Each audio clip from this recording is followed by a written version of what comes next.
I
think I might.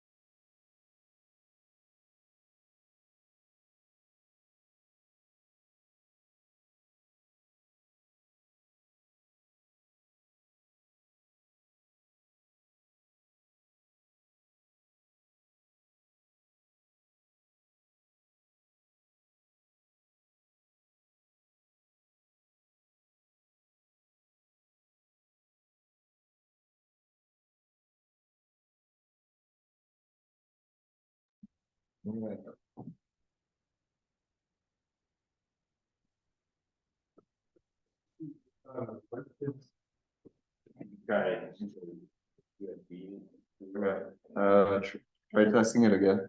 Caitlin, can you hear us? Yes, can you hear me? Yeah. Yes, thank you. Sounds like it'll be fine.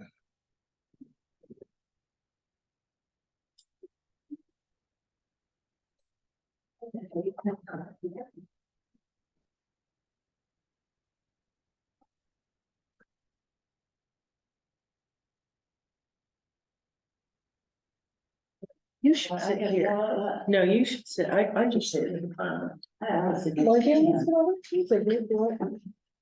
You know. Who else do we? Yeah, let's do it. Better you than me. Oh, thank you.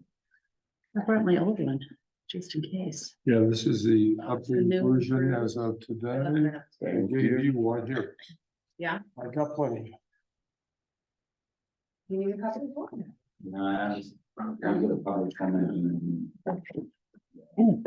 Ooh, almost. Got my power cord I here. can't. I'm not I'm trying to gonna. move my chair and I can't. It's the coordination drill. I have failing badly. Who else wants a ledger copy?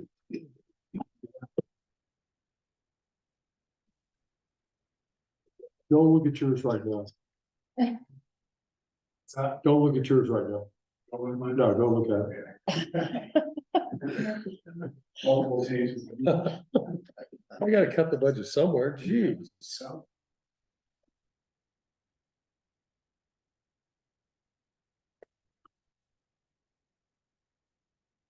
5:59. And Caitlin on, good. And Brenda, you here to back up Caitlin? Yes. Good, thank you.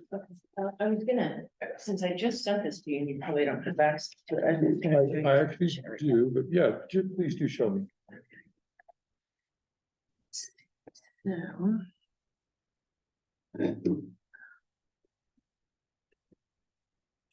So this is the most revised one that Karen sent us. And please.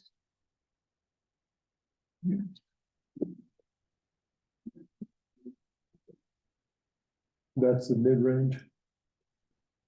What do they call it? Okay, so low.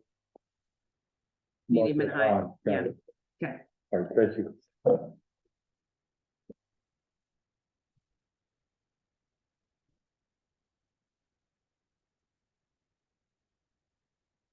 Well, thank you for the city council members who are here. There are four of us. That's fantastic. I know we had some city council members who were not going to be able to attend.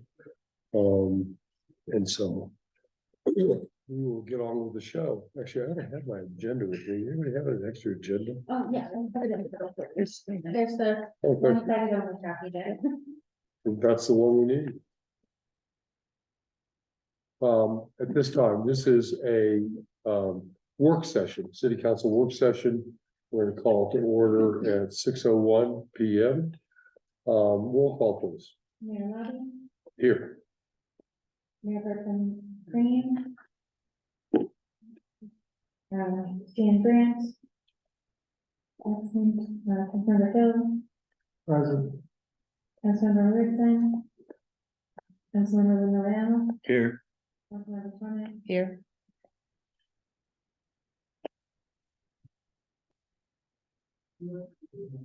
Great, thank you.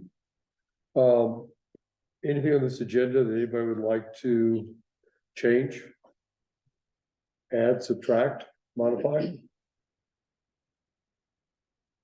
Okay, we don't require formal action on that, so thank you very much.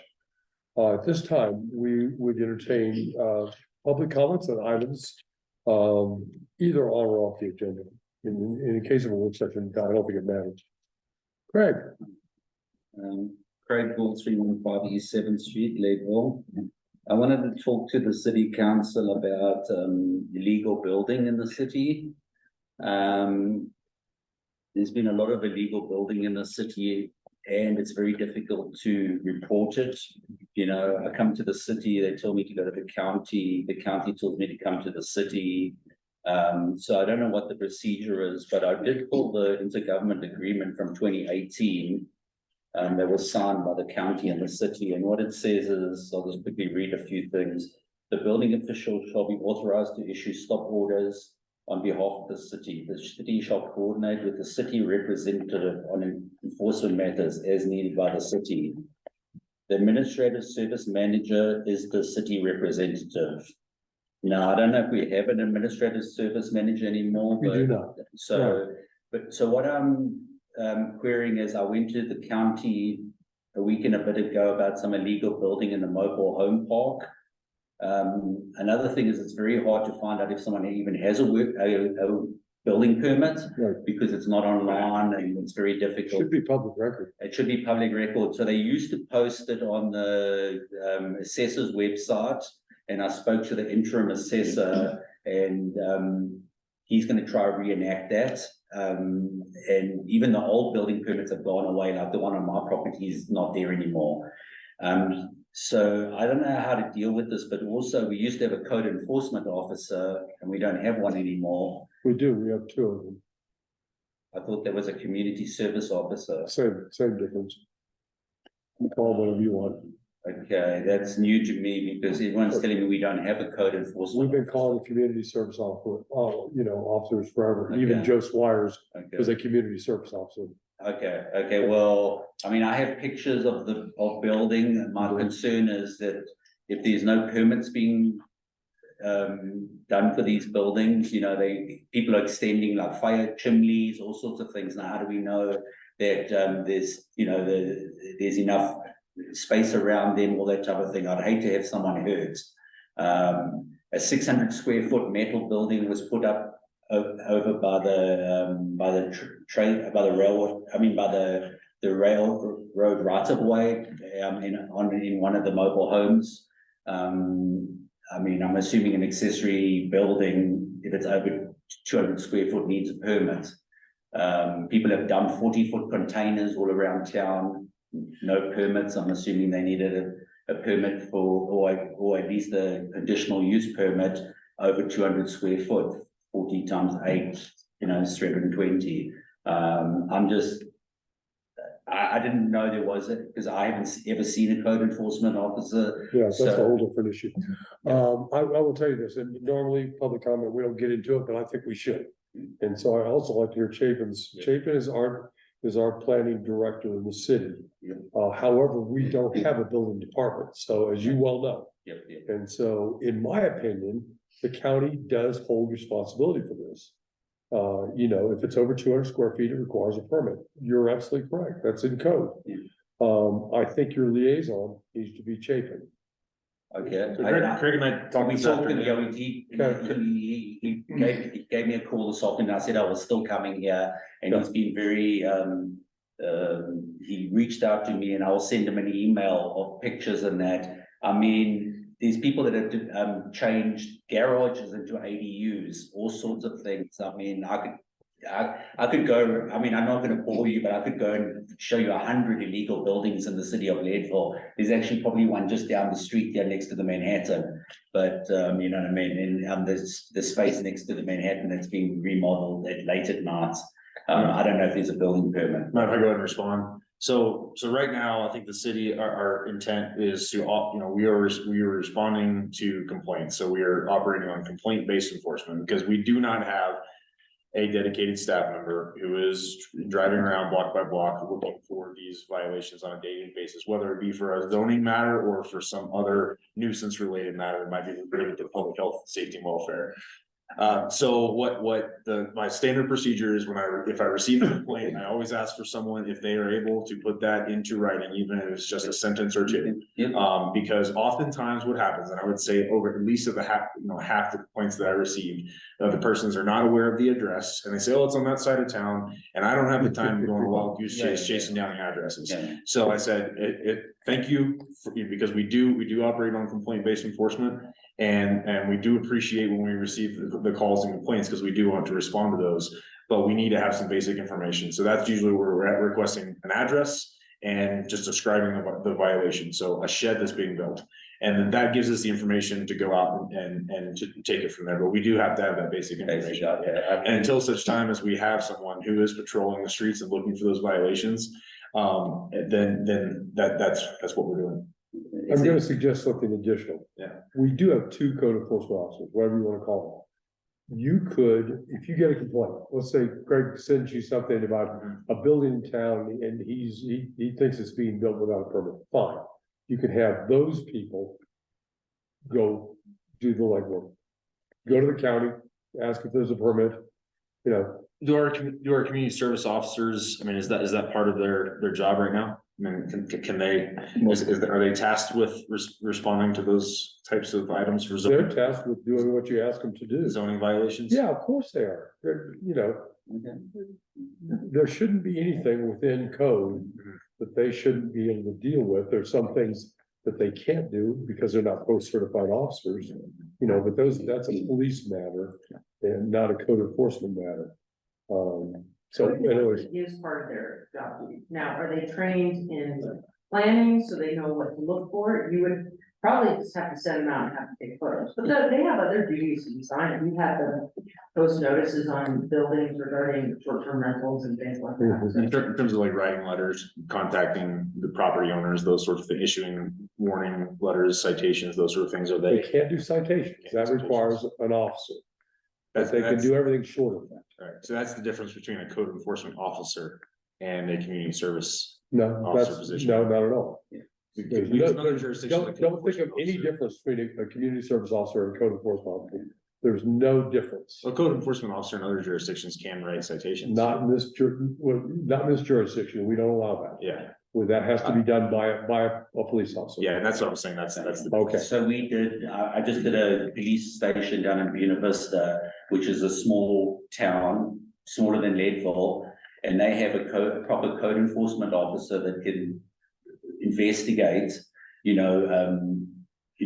illegal building. I spoke to him actually because I was down there the other day. And he's also short-staffed and he says he needs 3 people to help him, but he can, go and investigate short-term rentals, all that type of thing, and he can issue.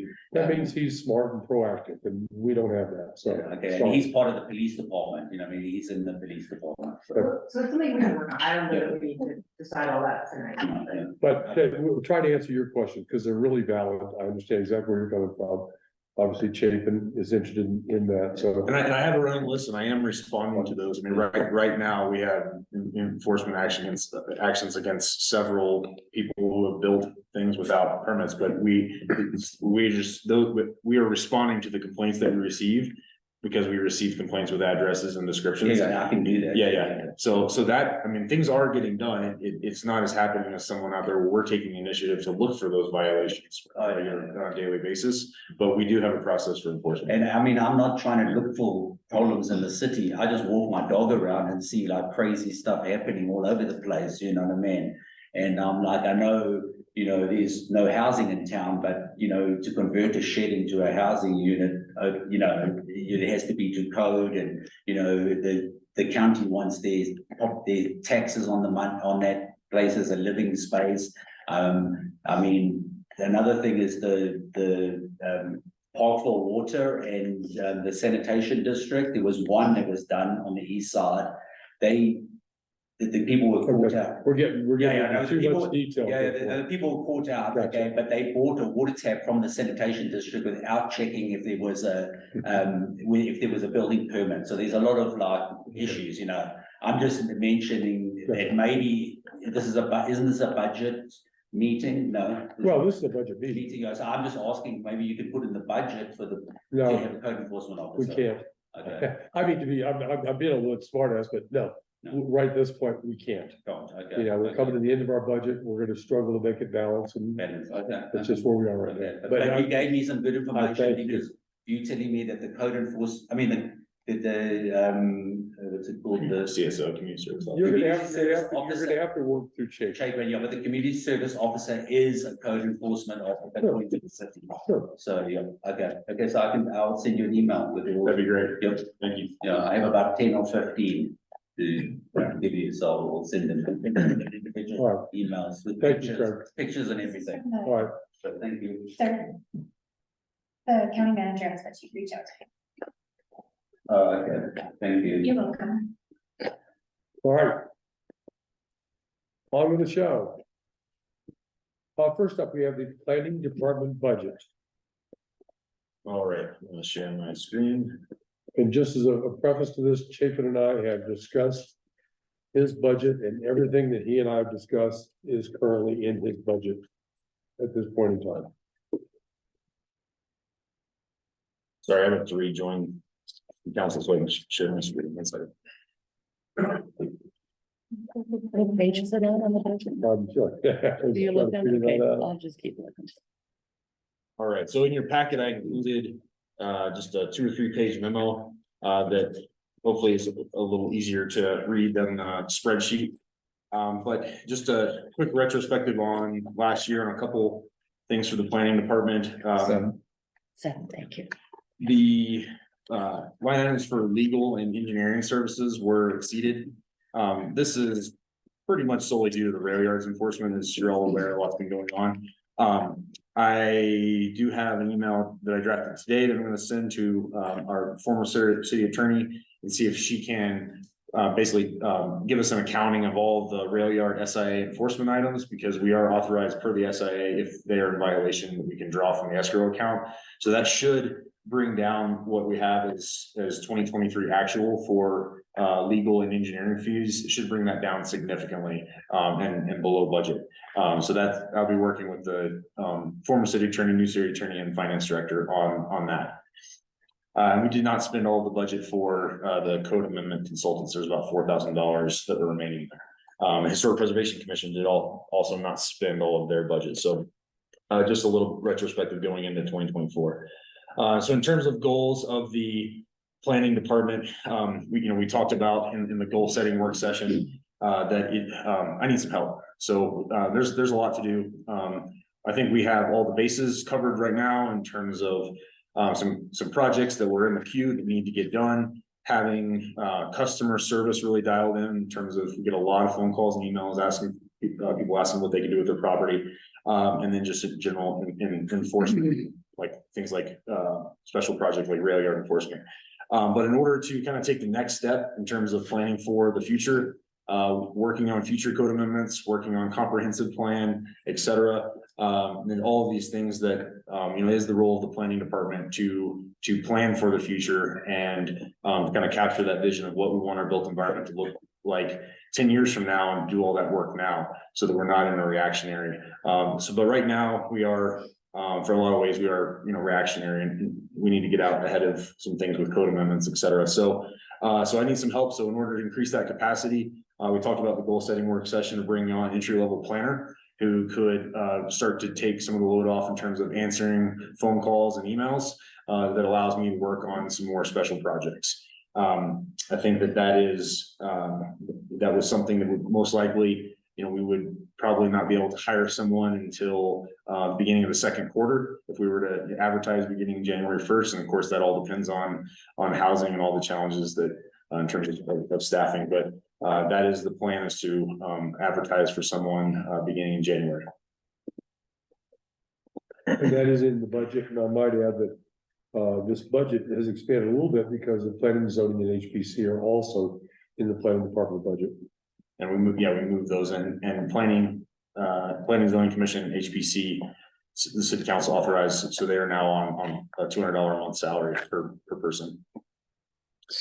In terms of building services, so right now, we have an IGA with Lake County, as I think most of you are well aware, to provide building department services for the city. So that is plan inspection, plans examination, building inspection, and permitting. So that realistically, those are three people that are providing those services right now in the county. One of those is an administrative position that's in-house, and then two of those are remote positions that are consulted out through a contractor. So I have talked with the building department about some of the pros and cons of, we've had this IGA since 2018. Planning departments will typically grow from just planning services to planning and building services all under a community development department. So talking with the building division about what would be the pros and cons of bringing in some of these services in-house in the future. I think the long story short, we are not there yet. This is not something that we can do right now. In order for me to have the capacity to oversee any kind of building services, first we need to bring on the planner one position. And the county also has a lot of momentum that they are, they're growing their department, and they have a lot of things they're doing to refine their building department services. I think that is something that we want to continue to evaluate in 2024, but we are not there yet. So I have this kind of on the list. If for some reason things were to change and we needed to bring building department services in-house, I have kind of on this memo, I have a line item for that, but I'm not expecting that to occur. There needs to be more evaluation. That evaluation, we've already started that, but we really like to see some of these things that the county expects to be really successful in terms of their building department services going into 2024. Is the county talking about bringing their services back in-house or growing their contractor base? Yes, I think that's the goal. I don't know how refined that is, but that is the goal. I think there's a short-term plan to bring that in. The county has grown a department from just in 2022 under Ann Schneider's leadership. They've grown the department from 2 staff to 8 staff currently, and I think with a plan to potentially grow that to 10 in 2024. With the goal of bringing those inspection and plans examination services in-house eventually, ideally within 1 year. So they do have some and other things that are related to customer service, like having all building plans be digital. So e-review, electronic plan review, and permitting, so that things are not getting lost in hard copy. And a lot of jurisdictions are trying to tackle that right now. And I think the county is in a kind of a hybrid mode. The plan is within 1 year to bring all plan review And permitting, 100% digital, which is an aggressive goal, so I think there's a lot of things that, to evaluate in 2024. And there's a lot of big projects coming down the line, and so we want to, if we were to bring building department services back in-house within the city, we don't need to take a giant step and fail. That could have disastrous effects. So we need to grow at an appropriate pace. And I think the first step is having additional planning services so that we can continue to evaluate building services. And if in 2024 or moving into 2025, we brought that service into the city, would it at least partially pay for itself with the fees that people pay for inspections and whatnot? The revenue in 2022 was $112,000 in terms of building permit fees. We have through the IGA with the county, I think 75% of that goes to the consultants and 25% is retained by the county.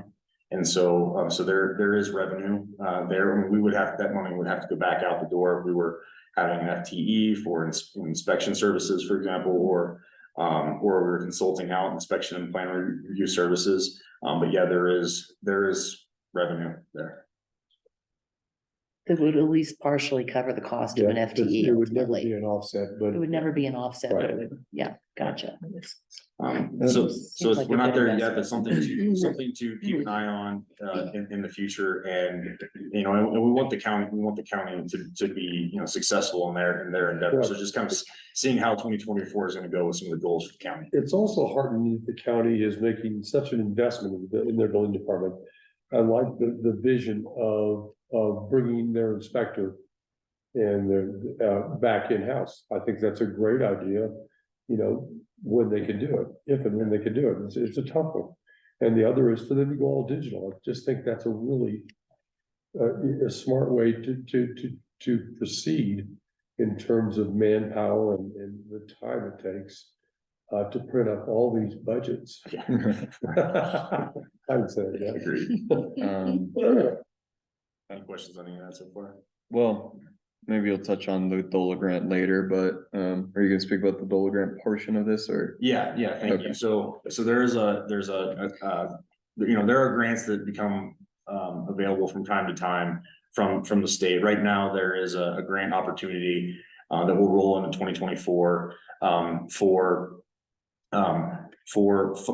funding for planning capacity to increase the capacity of planning departments. This comes down through Prop 123, and this is targeted for to increase the capacity of planning departments to handle affordable housing development review projects.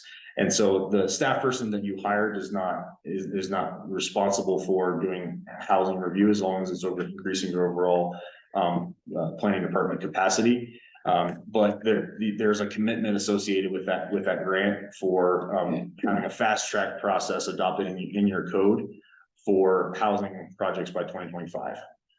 So I have to do a little more research, and there's a letter of intent deadline that's coming up on December 1st here in just 2 weeks. But essentially, if we were to receive that grant, and some of this money proposing to be allocated for the planner one position could be used for the grant match instead. And currently we're budgeted as if we weren't gonna get the grant match, correct? You don't have a choice. The Right, grant never directly offsets. right. Yeah. That makes so, sense. yeah. Okay. Cool. But it would be good to get it, It would be great. because then it changes the bottom line. Yeah. So it's a good thing. There's some chairs here, and there's more chairs inside that. All right, so moving on, I think the rest is pretty simple, all things considered. I have just broken down the cost of training. I typically do 3 conferences a year to maintain my AICP licensure. And I'm just anticipating that if we were to hire a planner, one position, whether they're AICP licensed or not, if they were pursuing, there would be some additional trainings to maintain licensure. We might add that the inspector, which is part of your vision, is not in this budget, because we don't intend to hire that person in 2024. Yeah, not in the spreadsheet, correct? In terms of consultants, so I am proposing $18,000. This is one thing that needs to be updated from a change that happened today. I had the hourly rate of the new city attorney incorrect. I had the previous hourly rate of the previous city attorney.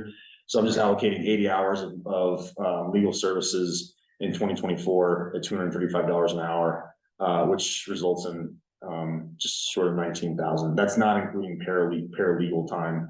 But I think that should get us in the range.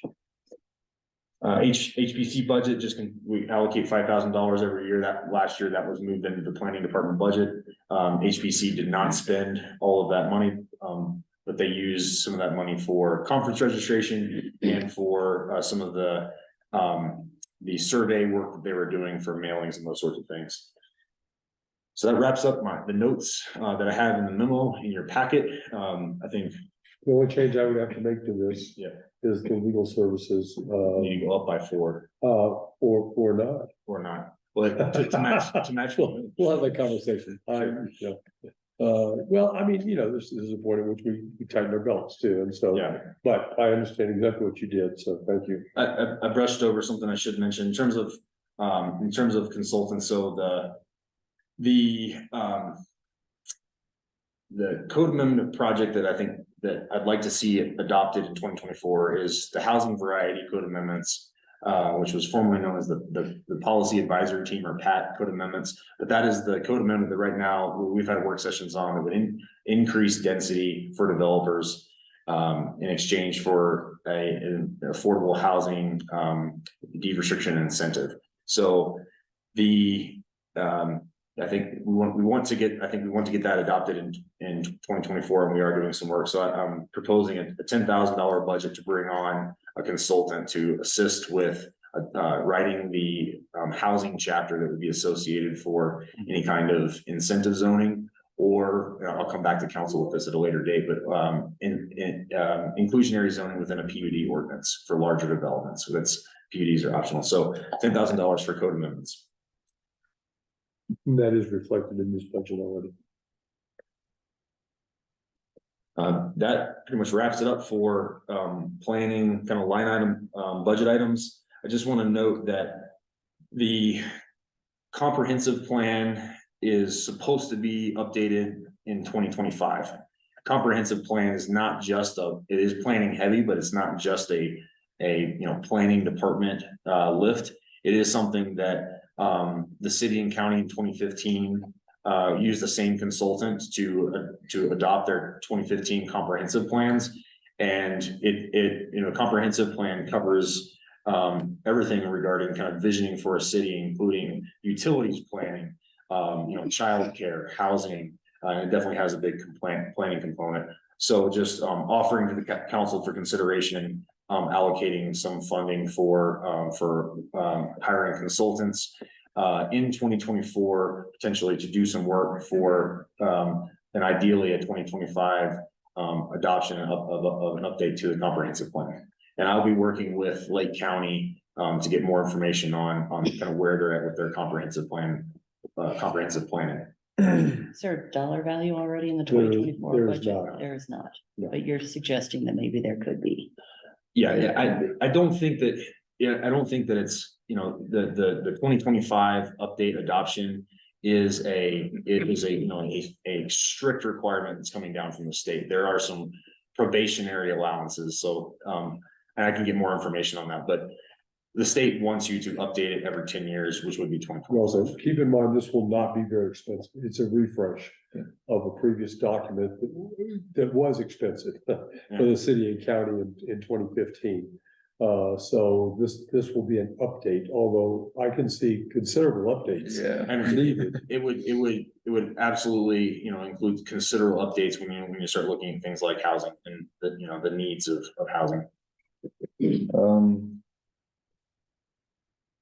Well, I like the idea of you meeting with the county and seeing where they're at, maybe getting a general estimate too. So we have a number to work with. I think that would be Sure. really helpful.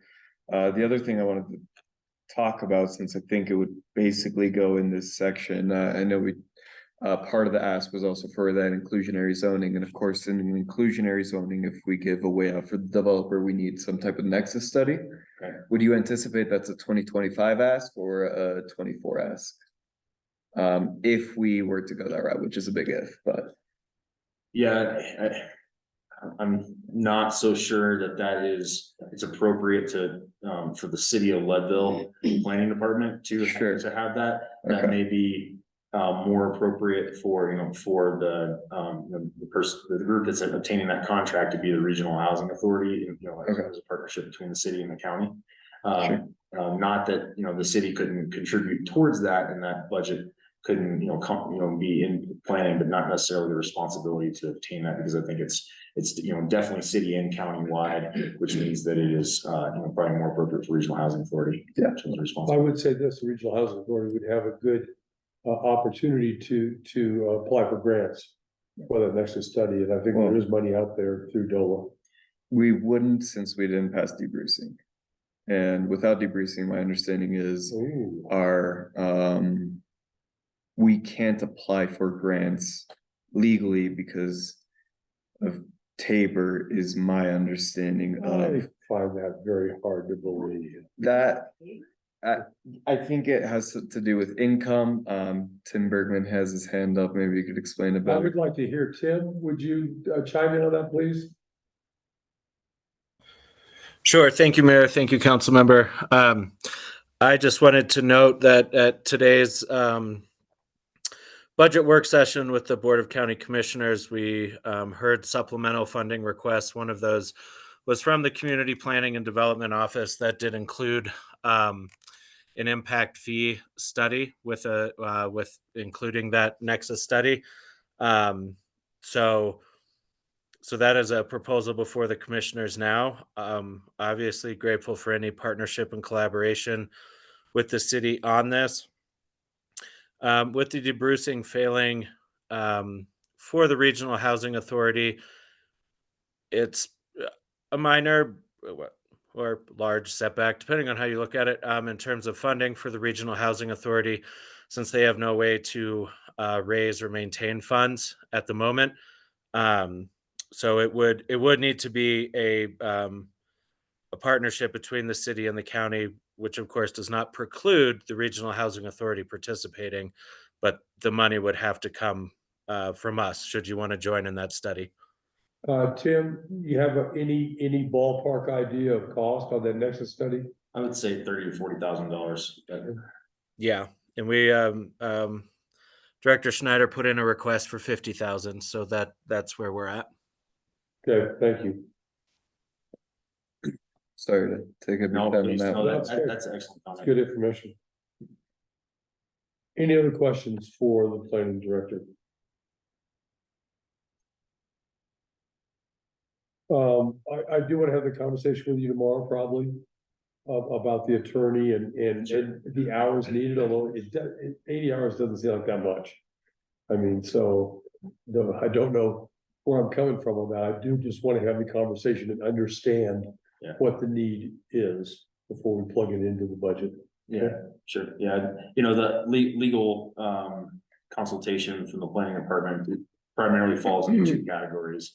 One would be if there is there's a land use matter that I'm not comfortable making interpretation myself, or there's some kind of potential what the city is being put potentially in some kind of liability position. That's when I want to consult the city attorney, and then also code amendments. So resolutions, anything that it's a planning matter, like a code adoption that has to get put into ordinance, the city attorney would have to draft that. So Christiana spent significant time with putting the table of uses, red lines, and the historic preservation code update red lines into ordinance. And so other than rail yards enforcement, that's where the bulk of Okay. And one change we've implemented since, we lost Christiana is, we relied on Christiana a lot for word processing, to draft things, and that is not the appropriate role for legal counsel. It sometimes is a necessity, but we have been doing a lot more drafting and just having, the attorney do the legal review of the document. So whereas we would have Christiana draft the resolution. Now we are drafting the resolutions and having the legal review occur of those. So I don't know that that changes your numbers, Jason, only because planning is our biggest consumer of legal services by far, and it's important, complicated area. So you can have all of the streets department's legal budget. Don't forget. It's really, it's a reason I was saying, because like the laugh track doesn't start for a couple seconds. But no, I mean, honestly, the planning department really is the department that consumes the most of our legal resources for consultation on ordinances, and we do have some things coming up that have been requested, so changes, you know, to the sign code and, can't remember what the other specific ones were, but.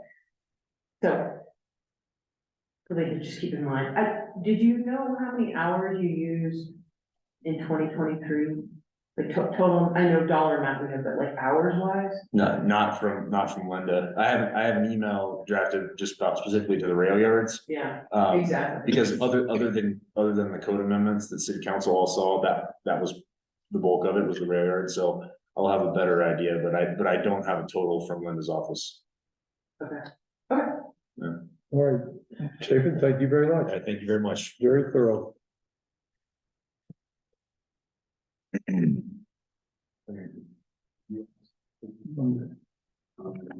can have your spot, but animal shelter. And you guys wanna go, yeah, you can sit at the table for the animal, we could have some of our animal filter folks here as back up, and we have Caitlin, I just wanna say thank you, Caitlin is joining us, remotely from her vacation, so thank you, Caitlin.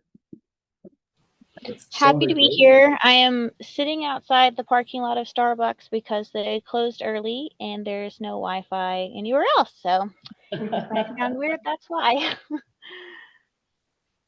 And this is on page 10 of our packet, or our budget. Starts on page 9. Oh. In terms of salary and expenditures. Caitlin, I'm gonna let you go ahead and take it away. Awesome. Thank you guys.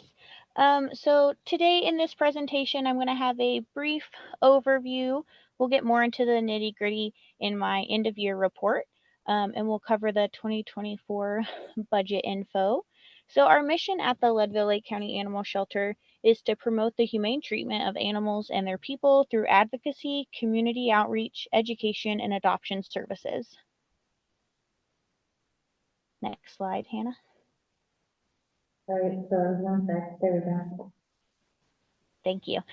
So what we do, we provide shelter, food, water, and care for local strays, surrenders, adoptable pets, and other local pets that might be on holds, whether that's their owners needing temporary housing for the pets or law enforcement bringing in animals, court holds, bite holds, etc.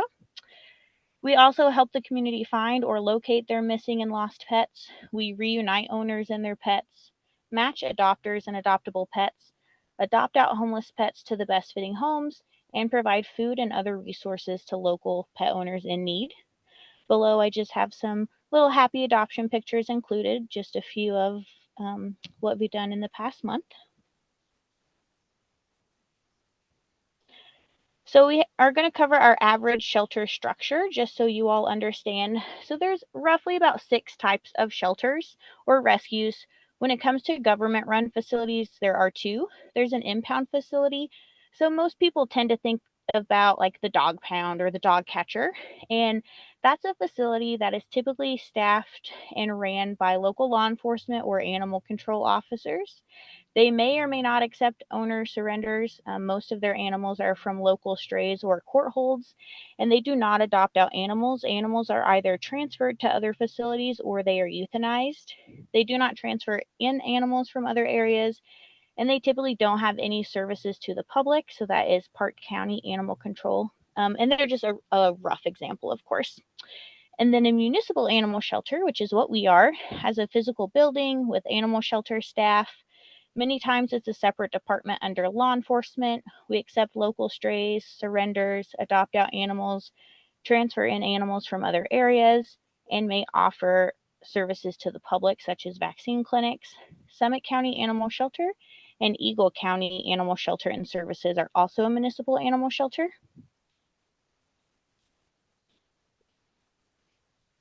Then on the nonprofit side, there are foster home-based rescues. So they don't have a facility. All animals are in foster homes.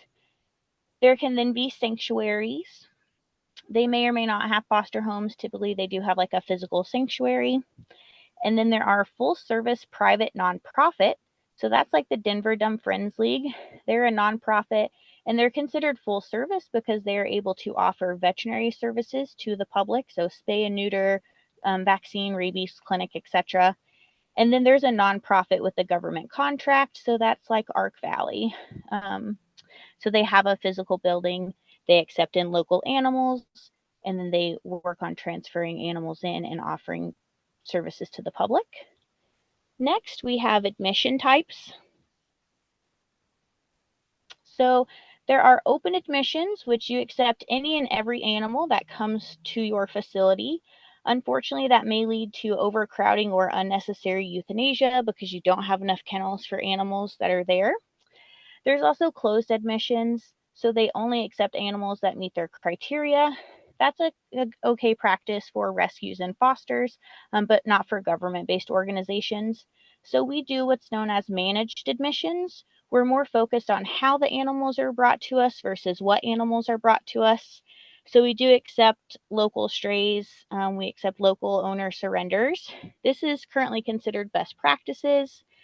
And essentially, we schedule our surrender appointments when we have open kennels. So that may mean we have lots of strays coming in, which will lead to overcrowding in the crates, in lobbies, bathroom, staff room, and sometimes crates in all three of those locations. Next slide, please, Hannah.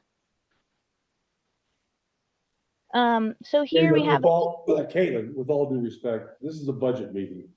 I mean, I appreciate what you're doing here, but this is more appropriate for presentation to city council during a city council meeting where departments are reporting to city council. I don't think. I was told I'm allowed to prepare a presentation, and I think this is critical for some of the budget decisions that are going to be made. I disagree. What does city council think? Well, how many more slides? how many are there? more I slides? think it's helpful for the background, but so. Yeah, there's like 30 slides in total. No, I'm sorry. We have budget sessions tonight. We need to talk about the budget. Do you have a good idea of which ones would be the most impactful for us to fully understand some of these key budget decisions? Yep. I'm sure. The slide that we're currently on, Hannah, if you can go to slide number 12, please. So this shows the national rating capacity for care and where we score. So out of 20 points, we get 10 of those. If you can go to the next two slides, Hannah. Thank you. So housing, we're over capacity in some areas. A solution is going to be a shelter expansion. We scored 3 out of 5 due to the definition below, which marks us as insufficient housing available to meet individual animal needs, especially when it comes to isolation. We then have care and conditions. We scored 2 out of 5 over capacity in most areas. Solution is additional staffing. We scored that due to working through breaks and or having overtime. On the next slide, we scored 3 out of 5 for health and welfare due to having limited resources that would be adequate for treatment. And then staffing is 2 out of 5 over capacity in most areas. Solution would be additional staffing. We scored that because it states staffing is limited or stretched thin. And then if you can skip to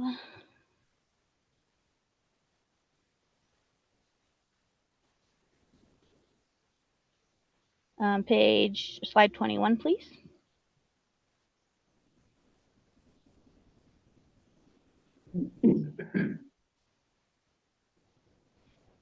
So in the SMART goals that we've discussed previously, we did talk about having the animal control officers, which are in the budget. So our statistics here, so it is in the city and the county policies for deputies and officers to act as animal control officers when there is not a certified animal control officer. To my knowledge, neither the sheriff's department nor the police department have requested certified animal control officers in their budget. This is a problem that we frequently get complaints about from the public that we cannot do anything for as civilians. So by adding those two positions to our budget, we would be having a solution for the community as well as additional revenue from the animal control tickets that will be released. So you can see here from January to August, there were 243 calls, 115 were assigned to city, 121 were responded to by the city, 128 calls were assigned to the deputies, and 114 of those calls were responded to.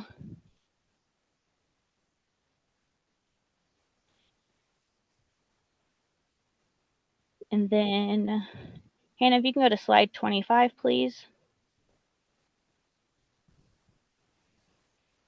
It's a little garbled. Ooh, I apologize. That looks good on my end. So essentially here we had $16,000 on average. We're seeing about 300 animals per year. So that gives us $53 per animal and some change. In 2021, the average veterinary cost of the animals in our care was $260 per dog and $190 per cat. Thankfully, that's going to be limited on the strays that are coming in. Those are only the numbers per dog and cat that were up for adoption and needed a full rabies vaccine, spay, neuter, etc. Our local affordable vet prices are $8 per injection. So whether that's a microchip injection or a rabies injection, if we are low on our rabies, then it goes up to $38 because Dr. Linnemeyer is then using his vaccine. A vet exam itself, just to get them looked at by a vet, is $63. So we're $10 short of that. On average, a dog neuter is $208 and a spay is $228. And then I'll take any questions. Well, let's go directly to the budget and then please present the budget and then we'll see if there are any questions. Just one thing I'd like to point out before, I mean, it ties into one of the,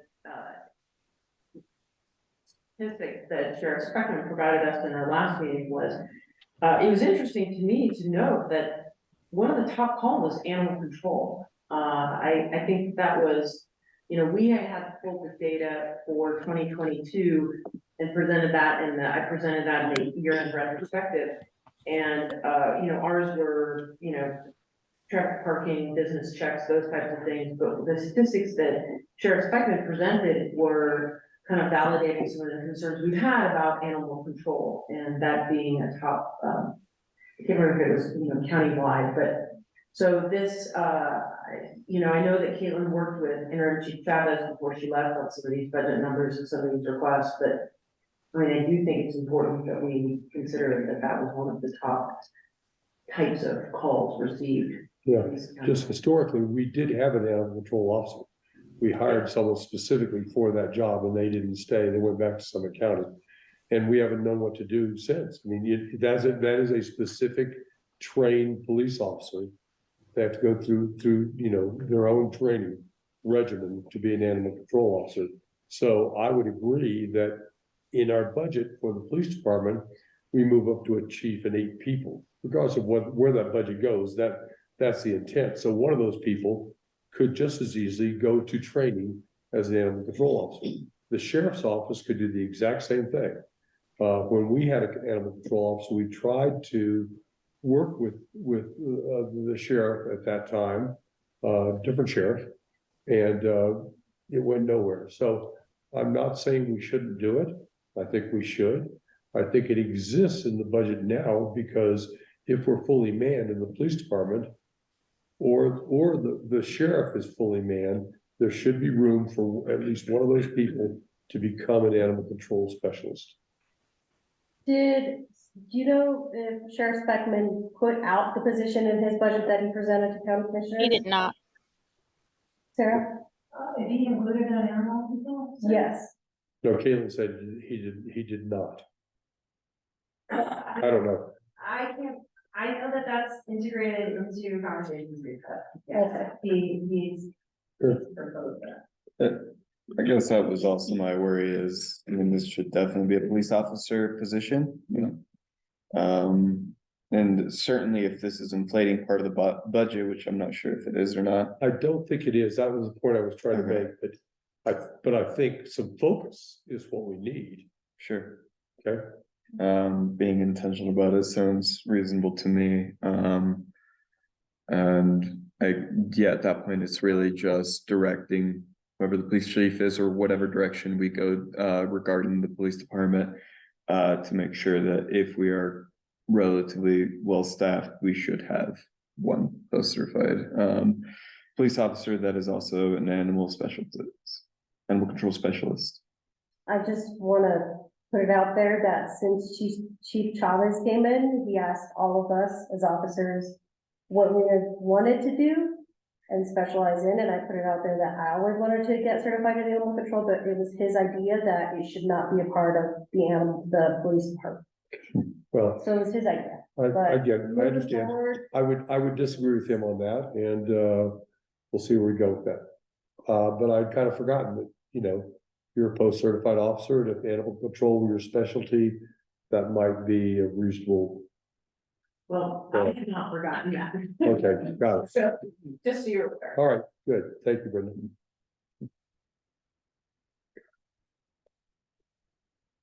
Okay, please, Kayla, go through your budget with us. I do not have those papers in front of me, unfortunately. So I don't know if those were in the packet for everyone. I did not get the update that you handed out to everybody earlier via email or anything like that. wanna send it to her? Bottom part and then the next page. Well, these are the numbers that Caitlin and I worked on. I have page hearing, and these are the numbers that are in this budget in terms of pay.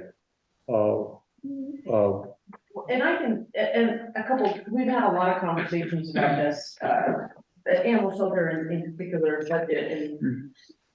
One of the, I'm just giving you a little more back, one of the recurring things that we've had in the animal shelter is, you know, the past history was entry-level employees, part-time with low pay. And what we found is that just didn't end up going to retention. So this is part of an increasing, support of the animal shelter, which I think has been that for a long time. We made some good progress last year, where we put in the budget so that the animal shelter could be staffed with 2 people at all times for safety reasons. But putting in this year's budget, a couple of things.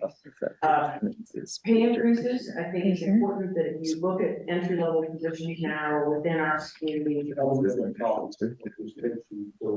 And then this salary and all these are animal shelter, and then everything, I think it just cropped off. I'm scanning so she can see what's going on. And then it's this page.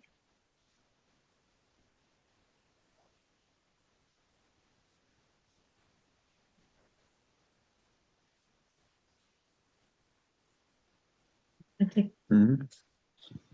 Okay, so a couple things that we're trying to do over time with the animal shelter, so it's a long-term process, but so last year, adding additional, staff.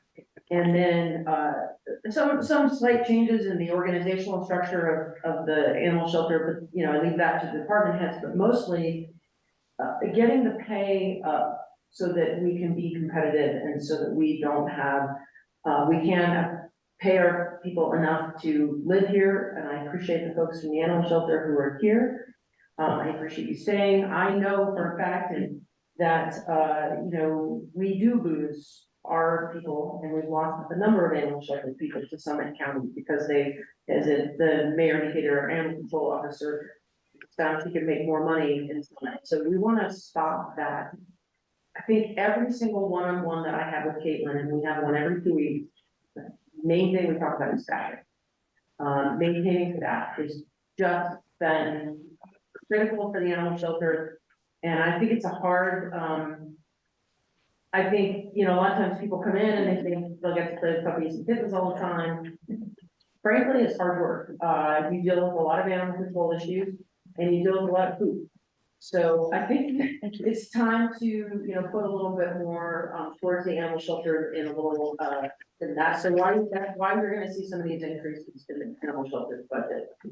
So with that, it looks like the mayor is handing out These are the numbers that Caitlin and I discussed in terms of pay, and they're all increases. And then my conversations with city administrator revolved around just what she's saying, that we have consistently failed at the animal shelter, and mostly because of pay.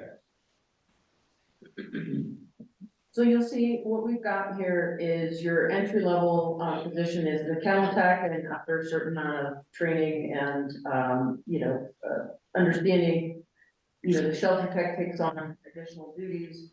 But you'll see these are $20 per hour, and I really do think that this is where we are with entry level positions. I mean, I don't see anything in the newspaper that's advertised that is in the $15 to $17 an hour. And I think what I'm trying to say to you is this is also hard work. And so what we would like to do is, I mean, I think last year when Vail Resort was entry level of $20 an hour, I knew what was gonna happen. You know, eventually we were gonna. So the other thing you don't wanna have is salary compression, right? So you don't wanna have your new people coming in at $20 an hour and your manager making $21 an hour. That's not, so what, you know, we're trying to get our bottom line bumped up a little bit and not have salary compression. And so this is where we've ended up. So this is why you're seeing a bigger increase in the budget this year. It's about a 42% increase in pay. Upon, you know. No, I imagine these numbers were compared to the data that we received from the consultants who ran the pay. Mhm. Okay. And So that she- information was not shared with me. I compared this to other facilities that are of a similar intake level to us, as well as other local Yeah. facilities. And Caitlin put these numbers together months ago. Okay. She and I sat, probably 6 weeks ago, Caitlin, when you and I sat down and went over this. So Yeah. she put these numbers together well in advance of that survey being available. But to answer Councilmember Lindell's question, yes, it's consistent with the information we've gotten from about appropriate pay range. Okay. It is an aggressive Hmm. budget, Makes sense. but I seems have to say overdue. right now it's within our ability to budget. And I think it's the right thing to do.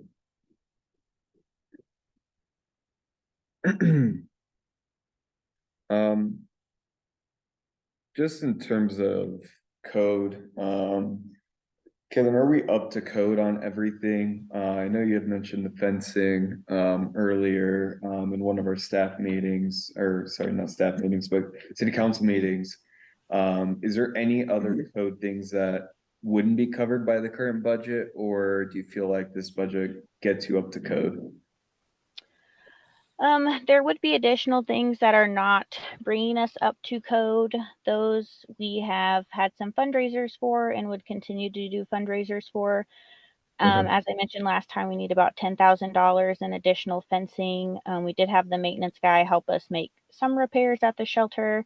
And then we do really need to hit hard on getting a separate area for isolation. Currently, we have an exemption with the state to use the local vet, but that's more like a emergency situation and try and get the animal moved elsewhere.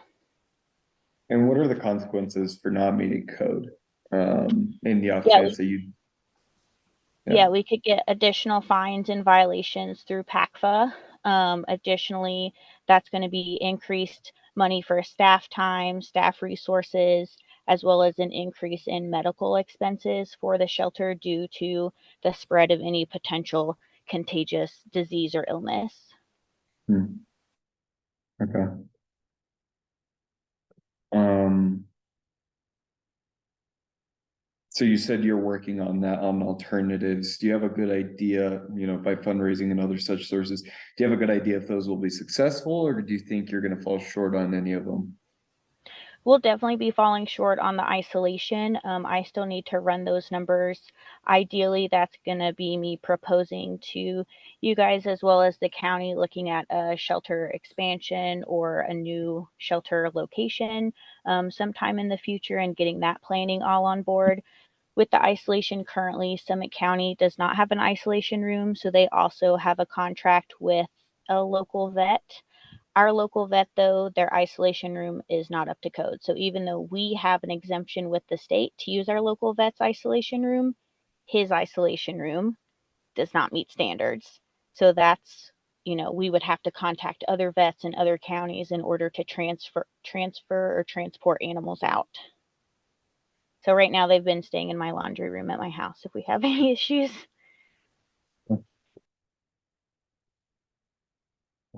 Caitlin, this is Rebecca. What's the capacity of the animal shelter? I know you've talked about that in past meetings. I just don't remember. What is it? Yeah, Something like I had it on dogs? a slide. We do have 13 open kennels. I know as of September, I went back and did the math for every single day because that was a month with no transfers and no holds. And we had 23 animals on average per day, Right. or 20 to 23. Yep. Caitlin, I don't know if you've gone any further with this thought. I mean, for as long as I can remember, we've discussed the inadequacy of the space in the animal shelter. I mean, from the beginning of time. And one of the conversations that's been had several times is a modular building. And you can get some pretty good sized modular buildings for under $10,000. I mean, big. And I just don't know. Well, I mean, you and I may have talked about, okay, so it has to have drainage, it has to have plumbing, has to have heat, all these things. But is that a road that you've gone down in your mind at all? From all the shelter directors that I've met with, including the ones that came up and took a tour, they've all pushed more towards just one large metal building, kind of like basically what's next to us as the storage facility, and then building individual rooms from there. That's exactly what they did with the Alamosa facility that I took a tour of last year. That's held up and worked really well for them. Okay, thank you. Just mostly a curiosity question at this point. Yeah, and this is, you're right, we've talked about this idea since I've been here. Part of it is bandwidth, and so it's one of those things where we gotta get our heads above water, just maintaining the current staff and trainings and all that. Caitlin and I will talk about it and we'll pursue things and, a couple options have needed plumbing, a couple options have needed, more like a pad to put it on. It's just, we need a little more bandwidth to be able to pursue those ideas. But yeah, expanding the capacity needs to be a focus at some point soon. Sure.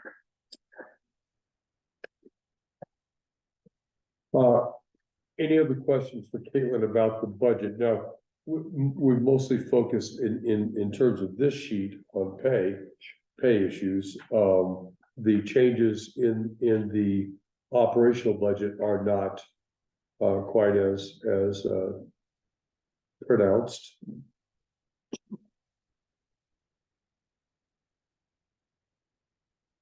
Like this is basically the budget that Caitlin and I went over.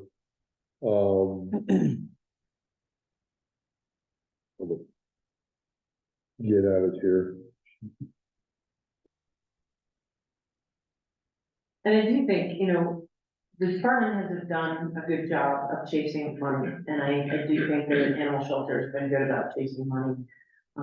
Grants here and there for things, supplies and equipment and events that they want to do. So I always like to compliment people when they're making the most of their money.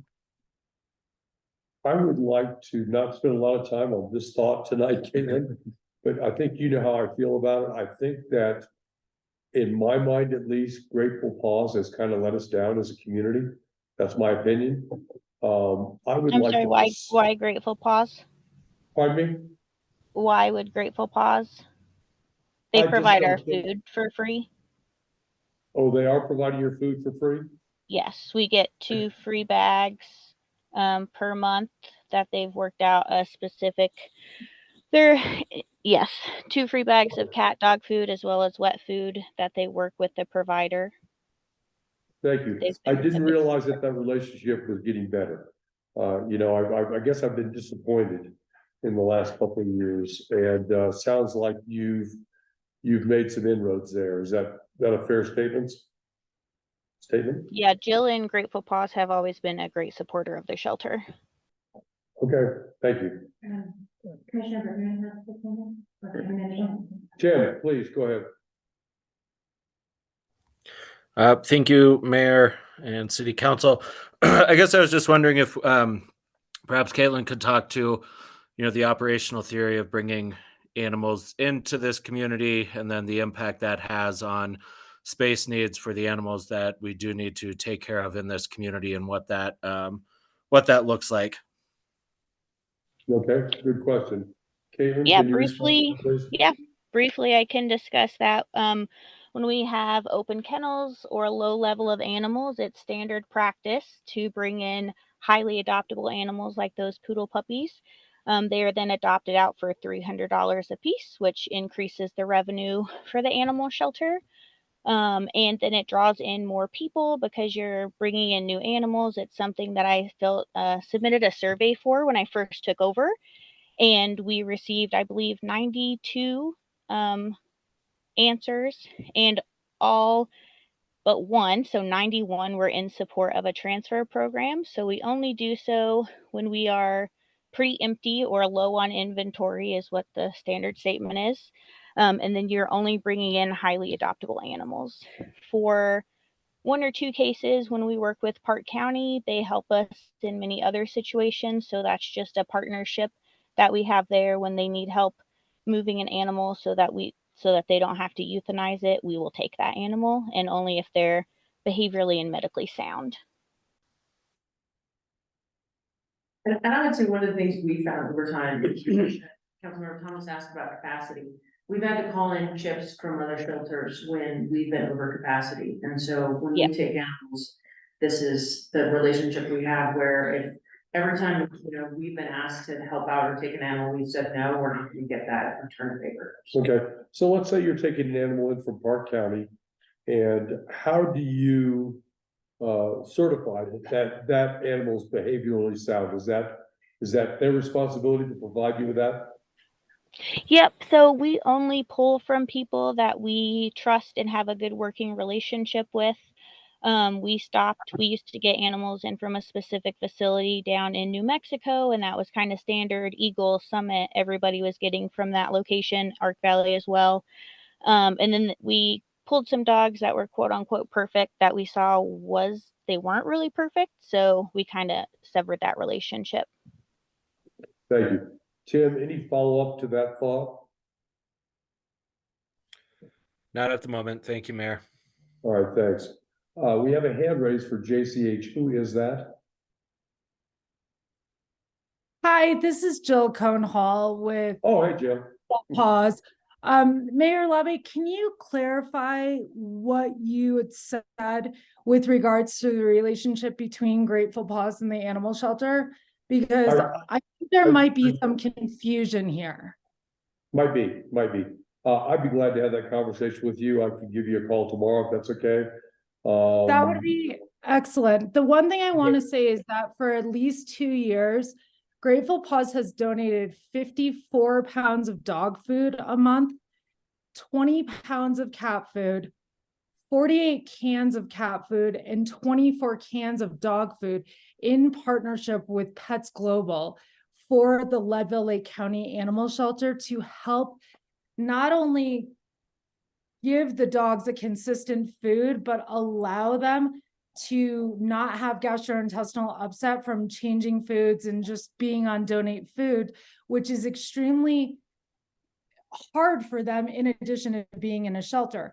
And then in addition to this, we also offer every cat and dog adoption a free 4-pound bag of food. So then the owners of the adoptees can decide, do they want to stay on this food? Do they want to transition to another food of their choice? But allow that transition to be a positive transition to that new food. So I really, council needs to be aware of that. I think the mayor may not have Grateful Paws and other entities on the same page in that. And I just want to make it clear that we have fully supported the shelter as much as we possibly can since before Caitlin was there and when we were working with Debbie. So please reach out to me, council members, if you have any questions about the relationship between Grateful Paws and the Leadville Lake County Animal Shelter. Jill, thank you so much. I was unaware of some of those facts, so thank you. Some of the concerns I've had may not be valid. We'll find out. I will have that conversation with you if that's And then okay. Absolutely. The one last thing I would say is I really think Caitlin did a fabulous job, and I understand this is a budget meeting and you needed to cut the presentation short, but we really need to figure out as a community whether we want to be an animal shelter or an impound facility and what is going to do the best for Leadville Lake County. And I believe that this is not only with the city, but also with the county. And I just want to thank everyone who's involved for taking the time to hear Caitlin and also seeing what's best for our community. So thank you guys for that. Thanks, Jill. And I just don't want Jill and Grateful Paws to get the wrong impression. I have found that their support of the animal shelter has been fantastic since I have been here, and their contribution of food has saved us a lot of money. So I just still want you to know that we appreciate that. Thank Okay. you, Lori. And thank you, Council and Mayor Labbe. Caitlin, anything you would like to say about your operational budget? Anything you'd like to highlight there? No, it's, we do have an increase in the animal expenses, about $3,600. There were a few places where I saw that we could, maybe cut $100 or so off. So I tried to do that. I think for the operational budget, I didn't have a large increase in anything. You really did not? Okay, thank you. I don't know where we're gonna land on this budget. No, I'm not worried about your budget right this second, don't get me wrong. Overall, I'm not, although it shows us with $41,000 ahead, that's smoke and mirror stuff. I mean, there's still some things to take into account, especially in terms of revenue line items and then some cost line items for IT and computer equipment for all departments in the city. Those I haven't plugged in yet. They're not huge, don't get me wrong, but they are a consideration in terms of Dan talking to all the department managers and putting together a list that I have of what he feels like we should add this year. So in 2024. I want to give people a little sense of reality. There's still a challenge here. Although right this second, I think we've done a really good job of putting this budget together. Is there significant revenue from fees associated with adoptions? I don't see that in the budget. It would not be in that budget. It would show in the revenue, the first 2 pages, or actually 2.5 pages, are revenue. That line item would, for the animal shelter, would fall into there.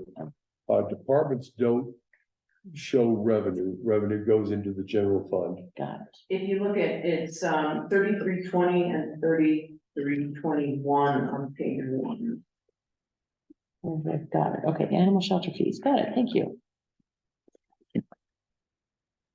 I also bumped up the animal shelter donations this year, have been way ahead of last year's budget.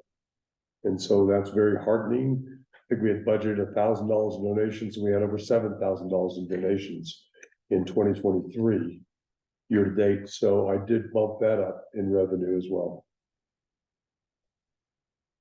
Caitlin,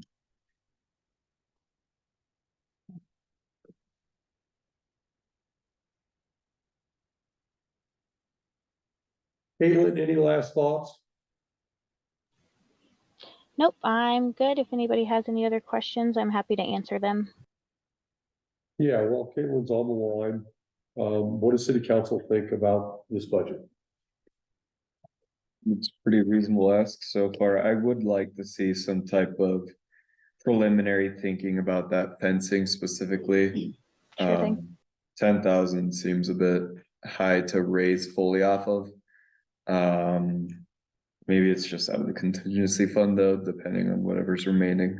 I reduced our MS. contingent fund in the budget from 30,000 to 20,000, so Okay, well, that could be a little bit tight. sure. But I think there may be room to add that into this budget, if that's what you want and what Caitlin is asking for. Putting some money in here for fencing, maybe putting in $8,000. I don't know, what do you think? The Do you goal think- for the fencing would be we would have businesses and families to sponsor dog kennels that would be outside. So we have the overall project is right under $10,000. That includes shipping, delivery, all that good stuff. And then we would open it to the public if they want to give like $200 to $400 to be a supporting party, or if they want to give a full $650 to $950 to purchase the entire kennel unit. And then they would get a small plaque that is covered under the $10,000, which would have, in honor of, however they want that written.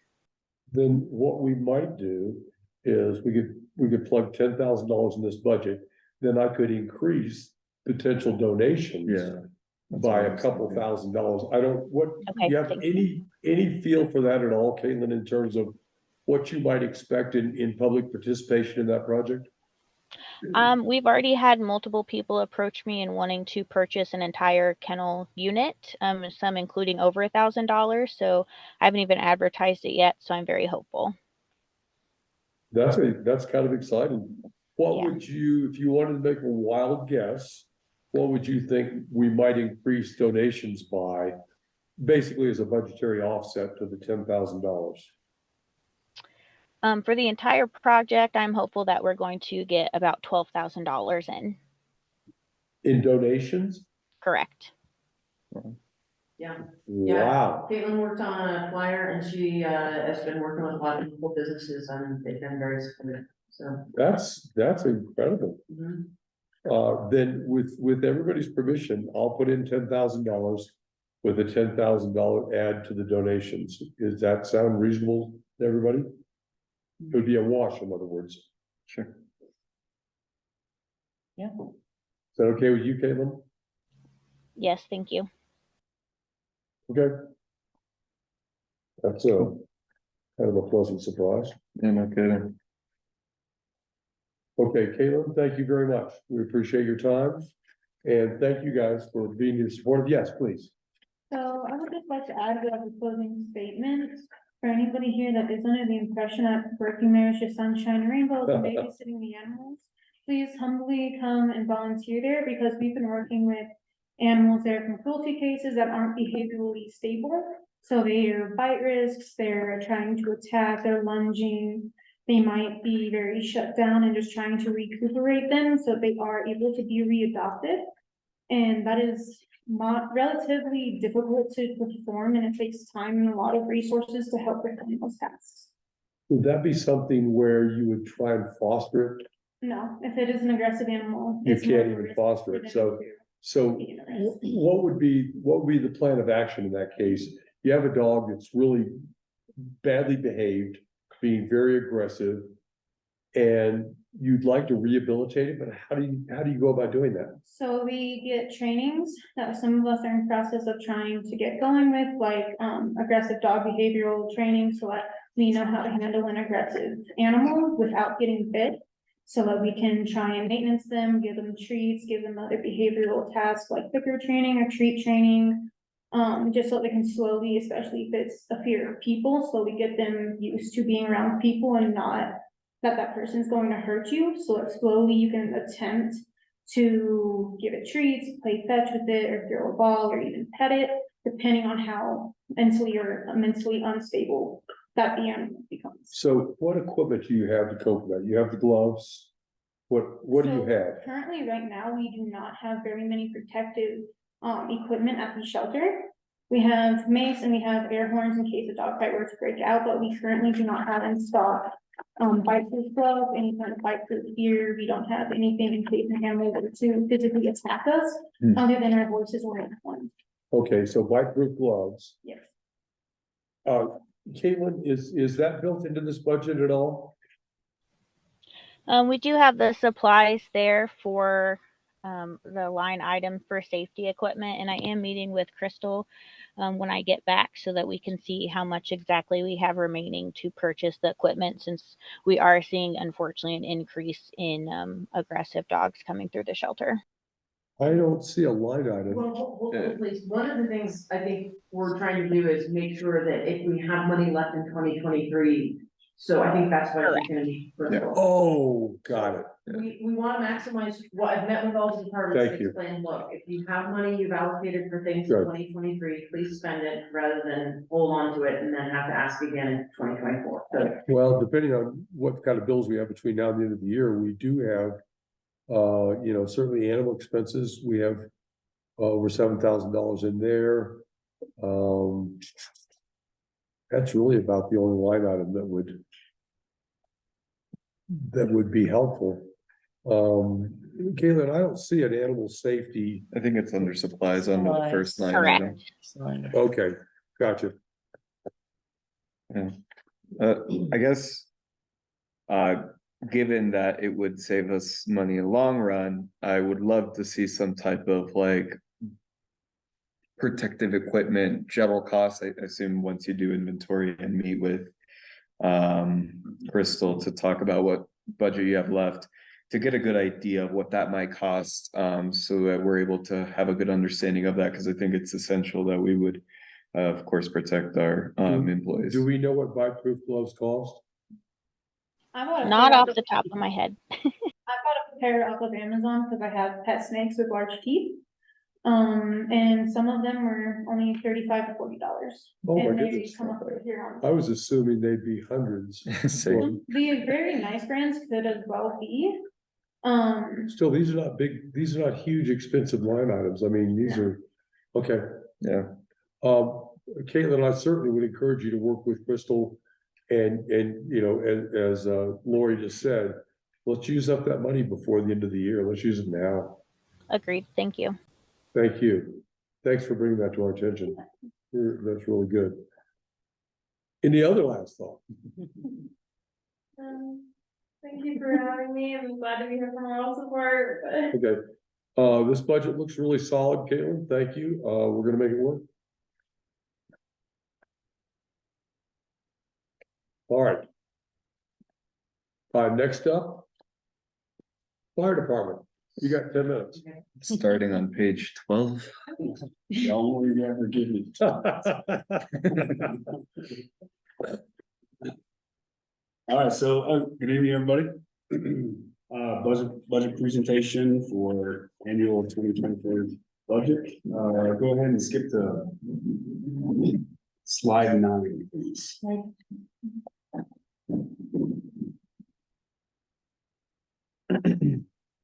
So here are the budget needs that we discussed, the majority of these through the management board. That's kind of where we go through our annual budget every year so that we can solidify everything before it becomes in council and county commissioners' hands. What we did is we added $100,000 to our assets management, our capital improvement. Last year, actually, we started in 2022 of adding $100,000 to the budget.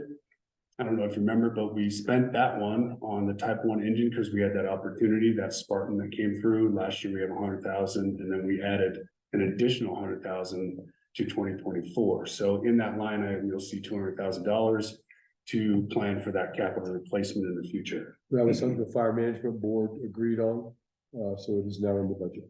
Correct, and that should transfer at end year into the fire fund balance under its own line item in there because it is that 70-30 split between the city and the county. And so the other fire fund will be separate from that 200,000 or now 300,000. Once it is important to know, but once it goes into the fire fund balance, there's no longer a split. That is money used by the city and county mostly for capital investment. So one of the requests is an admin position. We've been talking about this for, I think, over a decade now. And I think it's really time to have some help in my office to be able to make sure that some relief is given to me so that I can start working on the things that I want to continue to work on for the department and for the community. I had to forego a couple of grant opportunities this last month because I just don't have the capacity, if that gives you an idea of the workload right now. And I think everybody's feeling it in Lake County. So one of the things that we discussed in our management board is engineer grade 1 position. We would actually start them engineer grade 2. And then when they get to a promotional process, and they do their 12 months, or they have their certain certifications like driver, operator, pumper, their state certifications that are required of them, then they would transfer into that engineer grade 1 position. But this is to start having some response capabilities at Station 2. It was in the strategic plan and a discussion all along the way to try to do that in 2026. But I think through the discussion of our management board, we would like to have services start prior to that. And by doing that, what we can do is we can hire an engineer because they have a greater supervisory level than a firefighter. They can drive, they can pump. We could split the crew between the main station and the second station with our residency program and have 2 down there or 3 up here or 3 up here, 3 down there. However, the officer of the day, based on their certifications, their qualifications, and their experience, how they would like to be able to split those 2 stations for that community response. Now, that will only give us 10 days of response capabilities out of that station until we hire an additional person and then an additional person, because there's 3 shifts and they work 10 shifts a month. So we won't get to full capacity until we hire those additional personnel. But this is a good plan moving forward. I think this is, those, that baby, crawl, walk, run stage, and we're in the infant stages of getting this moving for the community. So that's great. So you'll see that in the budget as well. So just let me take a second. Under the salary line item, that's included both the full-time administrative person and the engineer 1 who would be housed down at Station 2. And that's all about the ability to respond. And that would probably be, a day shift. The chief will decide how that person works in the most efficient way to be able to respond to Southern County issues. Yeah. And responses. And just countywide. Because just for an example, if the engine goes up on Highway 91, then we'll have capabilities of that response capabilities, because we've had an increase of 68% of those emergencies happening on top of one another since 2017. So now we have an additional response capabilities while the engine company is on another emergency. During that short window that we're. Just wanted everybody to understand, it's all that is currently sitting in the budget. Thanks, Mayor. Please go ahead.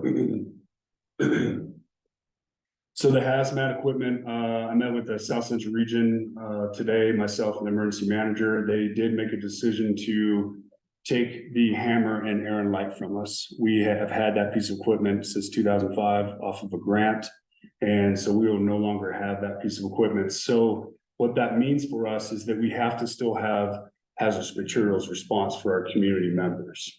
What I'd like to be able to do is try to get as much equipment that we can off the hammer, and then see where we're deficient in our equipment for response and be able to supplement that. That's why I added some money to this line item, but also what it could do is purchase some kind of enclosed trailer like a lot of community members do and a lot of other fire agencies to be able to house the type of hazmat equipment that we'll need for those bigger emergencies.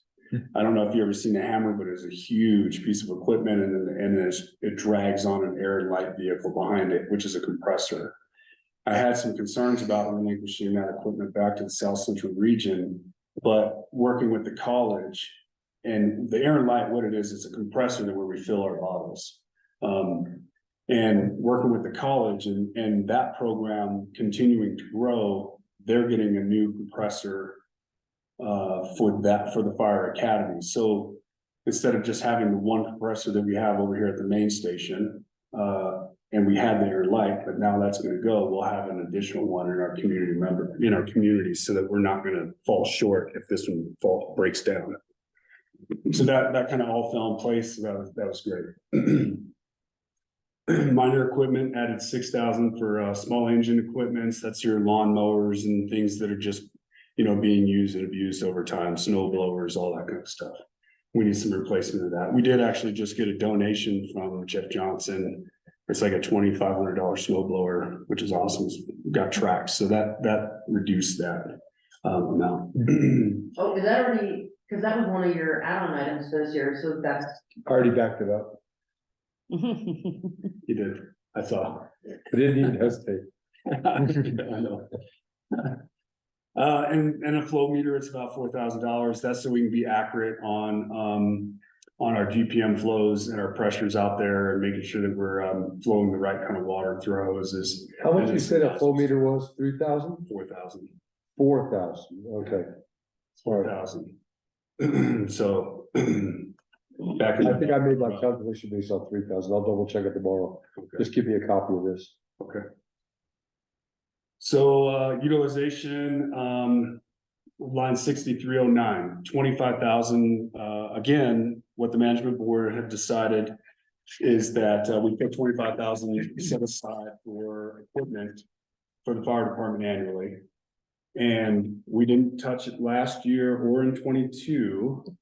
It wasn't in the budget in 22, was it? I thought it was. Yes, I believe it was. Oh, it was, okay. So I would like to be able to utilize the 25 that's in there this year for rescue equipment. A lot of it's old. Are you gonna purchase it this year? No, I'm not. I'm sorry, not this year. Budget session, budget year 2024. Gotcha. But I mean, it won't transfer. I mean, it's not like we're gonna put an additional $25,000. Correct. No, it's already in there. I'd just like to be able to use it this Okay. year. All right, thank you. The line that's already in there. All right, I just wanted to make sure that everybody was known that I would like to be able to spend that instead of it going into our bucket later on. And that's on rescue equipment and. I take back what I said. We could, that's supposed to be transferred into the fire fund balance. Correct. If we did that, you could use it next year. This, Because it would be, we took the 25,000 from this year, that has not been used, has not been transferred, correct. okay?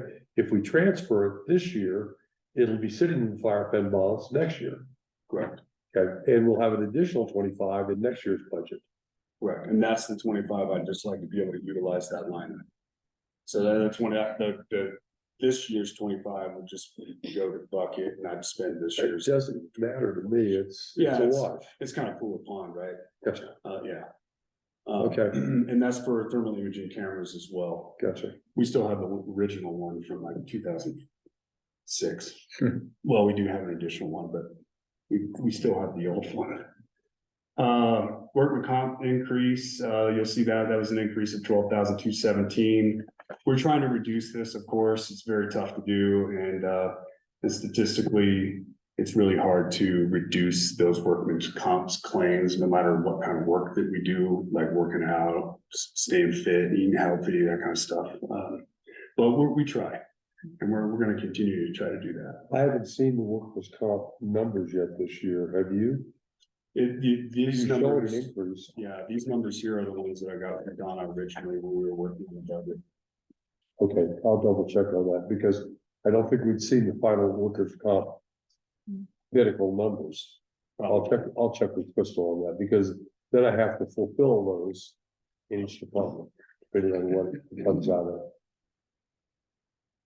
My professional guess is that you know, Donna has a track record of understanding what that percentage is. I do agree She with just you. put it in. Yeah. I just haven't seen it. So, National Fire Protection But Association. back up, do you think we've got that addition in here? It was in the original, Okay, budget that I talked to you about. thank you. Yeah. We probably, I probably didn't account for that. All right. So National Fire Protection Association, 1582 physicals, line 6403, you'll see that there's an increase there of 5,210. And this is just to take care of all of our personnel. Currently, we just take care of career members through that physical. And I would like to, if we're going to expose our personnel to the certain circumstances that we handle and we deal with out there, I think it's appropriate for us to make sure that they're healthy and fit as well, and also for early protection. We did increase that line item from 9,200 to 14,410, Correct. based on your ask. Education and conference and travel line item, it's an increase of about 7,000 in total. That's for both of those, and that's just for additional increases in staff and the needs that will be required to be able to keep people trained. Building repairs and maintenance.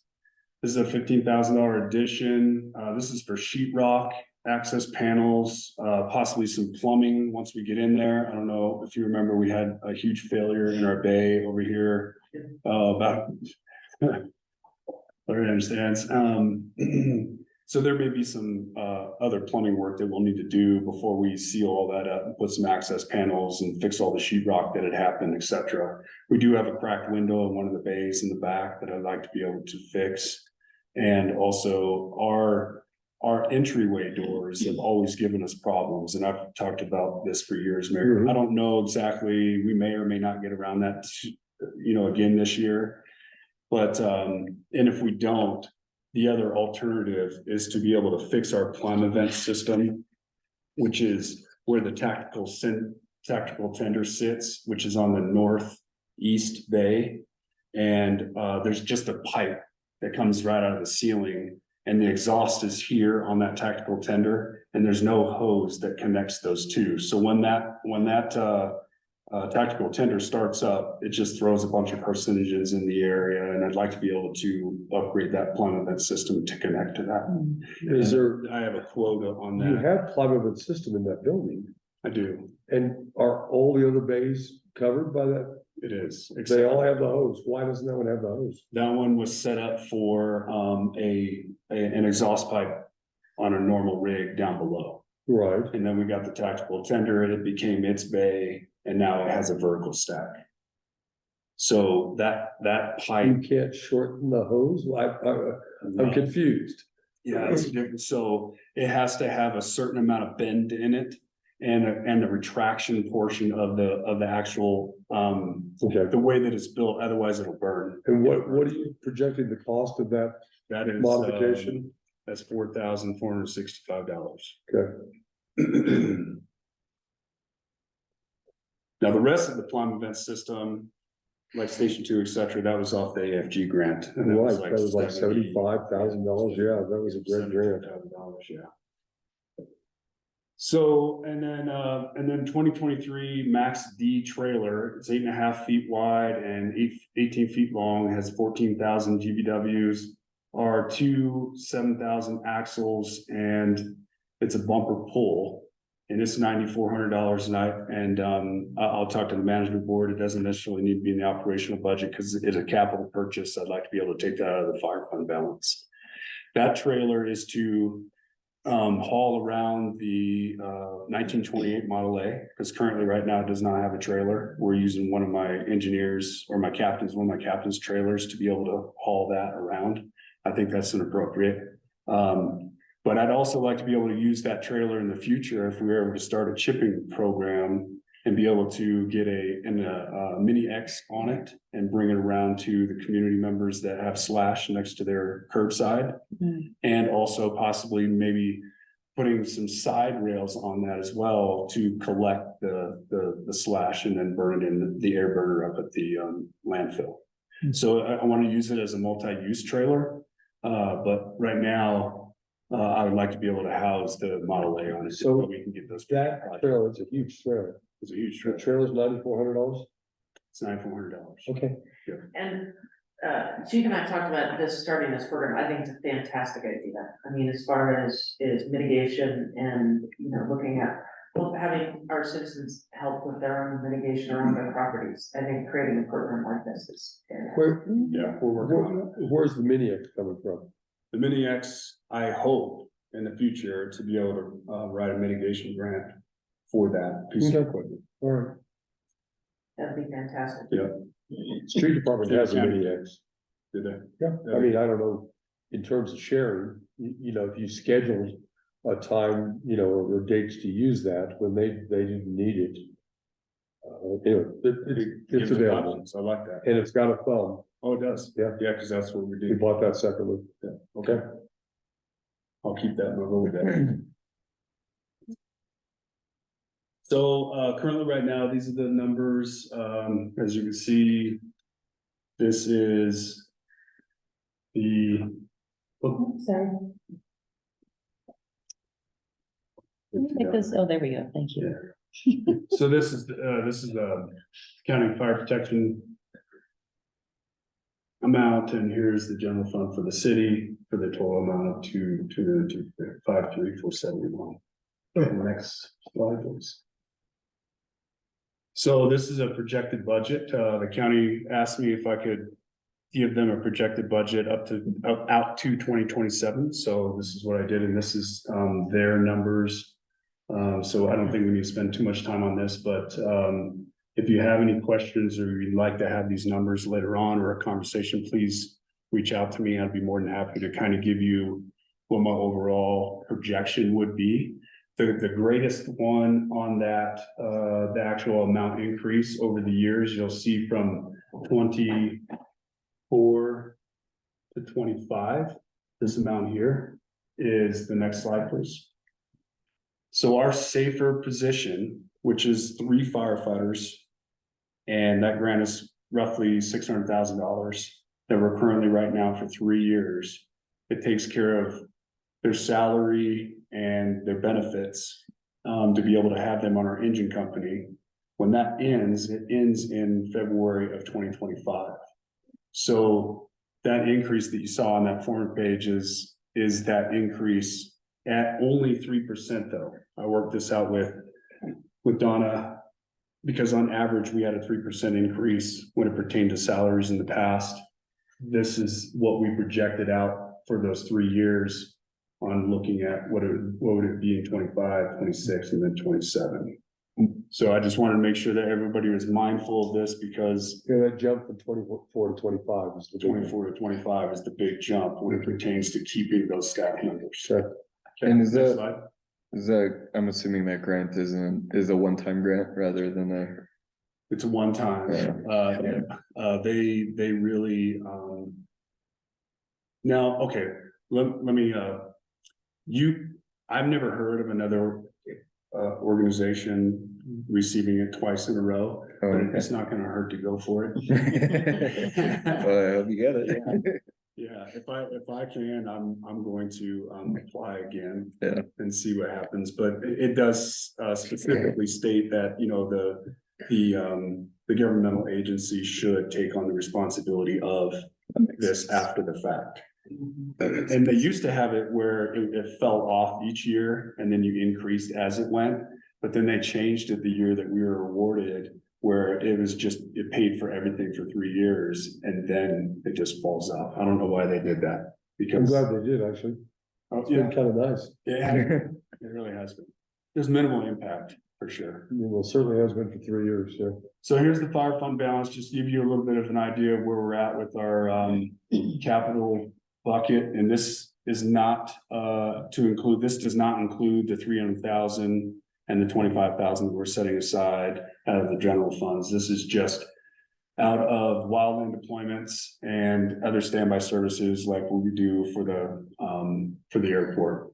So currently, the unaudited balance of 2022, you'll see is about 355,000. And we're projected just on wildland to receive another 160,000, which would put us about $500,000 in that fund.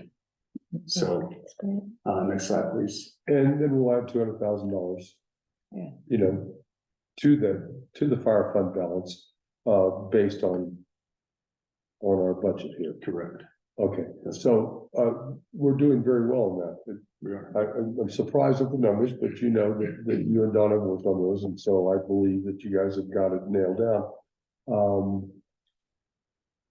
In terms of the type 6, which is not a conversation we need to have right this second, but I'm curious is whether we've RFP'd for type 6 at this point. So the RFPs went out. That's number one right there, Mayor. Oh. Short-term objectives. Up on Friday.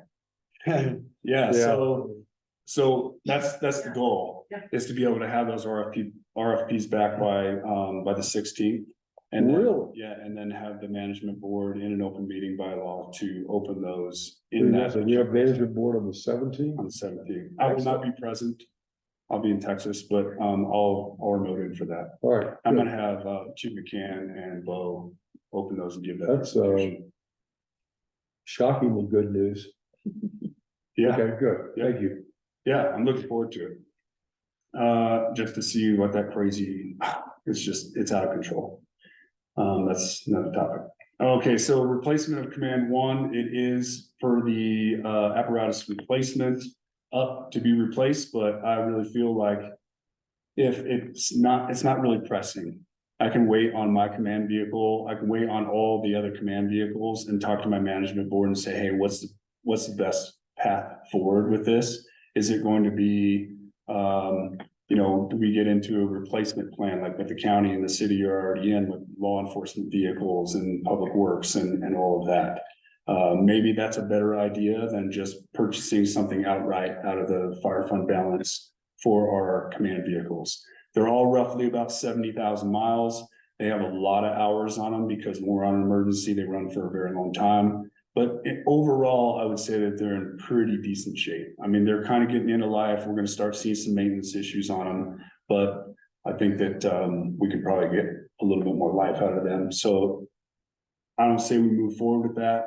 I'll just give them my management board and then present to council and see if we can hold off on that. I'm thinking Toyota Prius. What's that? Toyota Prius. No, no. Lift kit. Yeah, until I hit the first rock out there. Refurbishment of truck 1, you'll see on this next slide when we're getting there. Oh, back up on this. So the refurbishment of truck 1, if it was any piece of equipment in our fleet, because we've done a really good job of starting to replace these pieces of equipment, the next one in line that really pertains to life safety is our truck. It's a 105-foot stick. It's a 1989. It has a lot of hydraulic issues. It leaks like a son of a gun. The pump surges. It's kind of on its last leg. Now, there are refurbishment options out there, and I'd really like them. That's why it's on a short-term objective, because I'd really like to be able to look at the option of refurbishment rather than a repurchase or on the used market. Because I think with some love, it could get to where it needed to be from that maintenance and all of that to extend its life. Now, normally refurbishment is obviously cheaper. If we were to buy a new truck, which I would never suggest for the county or the city to do, it's $1.8 million right now. Yeah, it's insane. So truck 1, I'd like to be able to look at refurbishment options and bring that to the management board.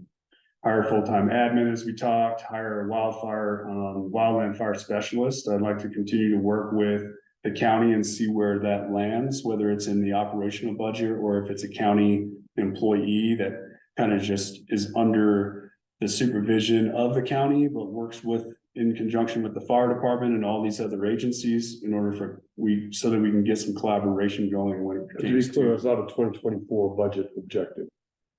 It is, we have not talked in depth about that, but Sarah, do you have?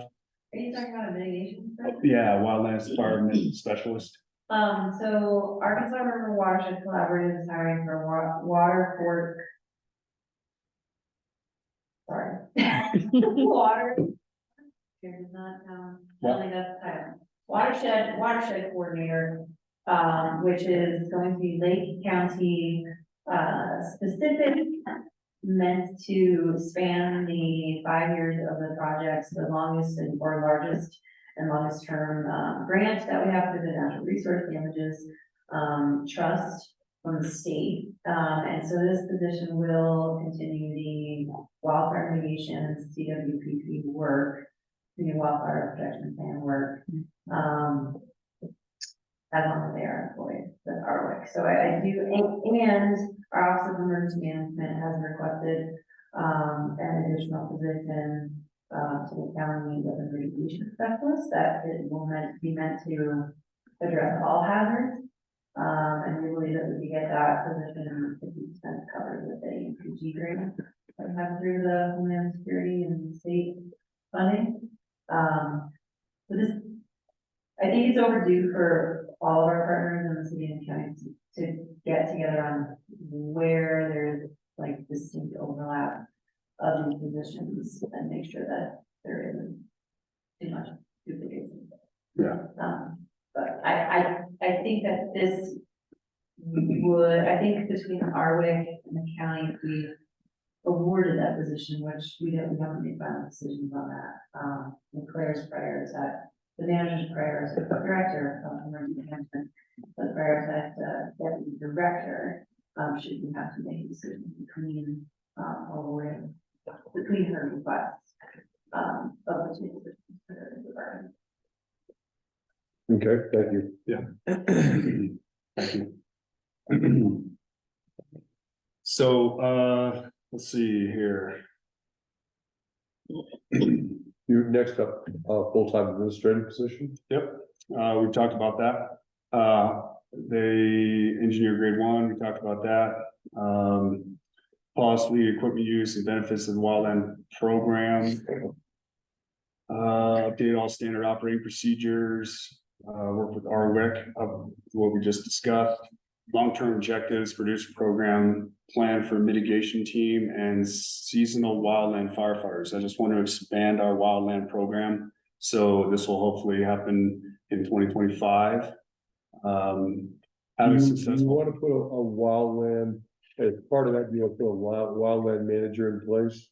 Someone to oversee the program, I'm just curious. Yeah, so whatever the wildland fire specialist, and we'll see what the gaps need to be filled and all of that. If we can work together, then great. If not, we can hire an additional person then in order to be able to see that wildland program flourish the way that it needs to. Because there's a whole lot of contract work out there, where if we have seasonals, then they can do mitigation work when they're not deployed, and also they can start doing community outreach, all of that kind of stuff, but also bring in, you know, the revenue from the deployments as well. When they are deployed. Yeah, Got that's it. Okay, thank you. It's a big task to overcome, but I think that we can do it.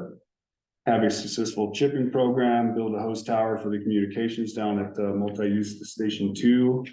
That would be a long-term objective. And build a climate control building out at Headwaters Training Center. So when I get that proposal, bless you, Is it- when I get that proposal together, bless you. 3 times or 4 times? It's usually 6, so I think everybody, thank you. Yeah. Scared like 3 out of them, with your presentation, so. I would really like to bring that proposal to you sooner rather than later, working with Brandon Drury, the new hire. Who's the director of the fire science program up at Timberline campus now. We need a facility out there, a climate control facility. So him and I will work together on that, and the building department, of course, for all the permitting, et cetera, and then I'll bring that proposal to Are you. you talking about a facility other than containers? In other words, you're talking about a separate standalone facility? Correct. Okay. Bay All right. doors, you know, that kind of thing, so. It'll be a decision because, you know, it's city land, so, longevity, we have to look at the future. et cetera. Sounds like a big price tag too. Yeah. You know, we have a intergovernment agreement with the college, so we'll see kind of what that cost is. All right, I good. would love to see what that rent out portion of it looks like too. at least.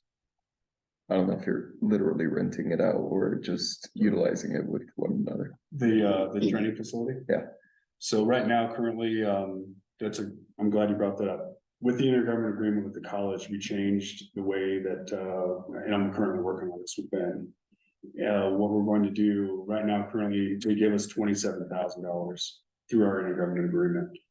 21,000 is supposed to pay for some of Chief McCann's salary and 6,000 for consumables out there when we're running the sheet rock, everything we gotta burn, etc.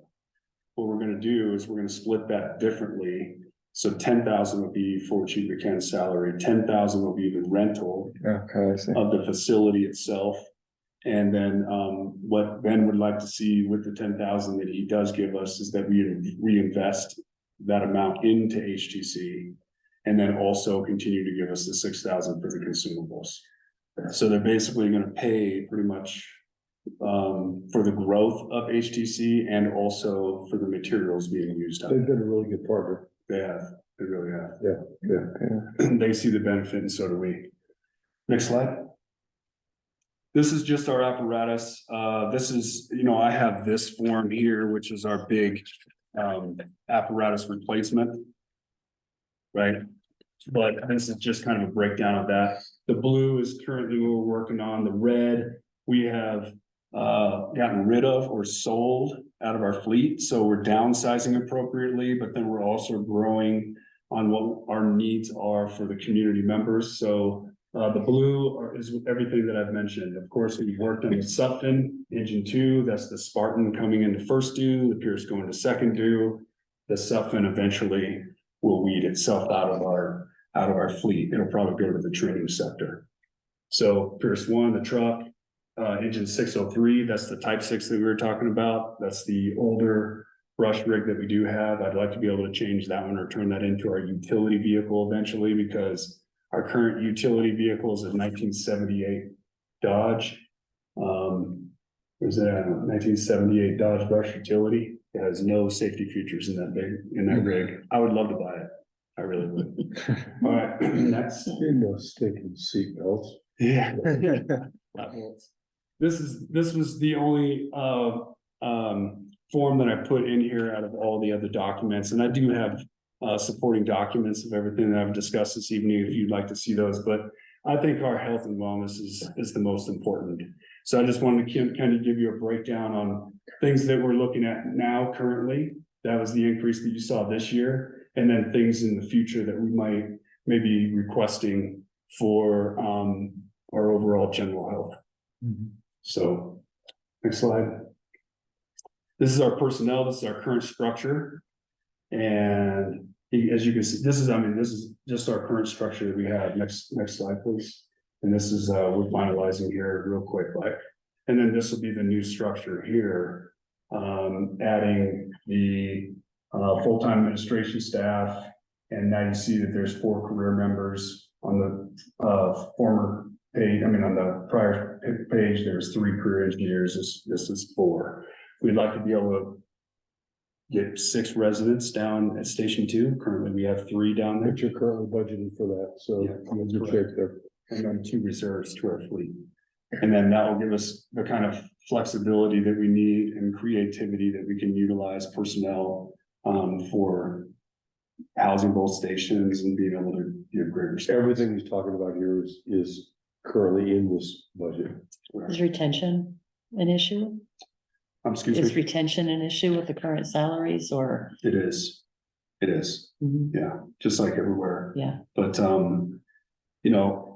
one of the things that I can appreciate about the resident reserve program or the residency program and that relationship that we have at college and the academy and all of that and building all of that out, what happens is during the time that we are training somebody in our firefighter ranks, we're also giving them education and certification and experience to bump up our ranks to go to engineer and then sometimes to officer. They have task books that they have to get through, etc.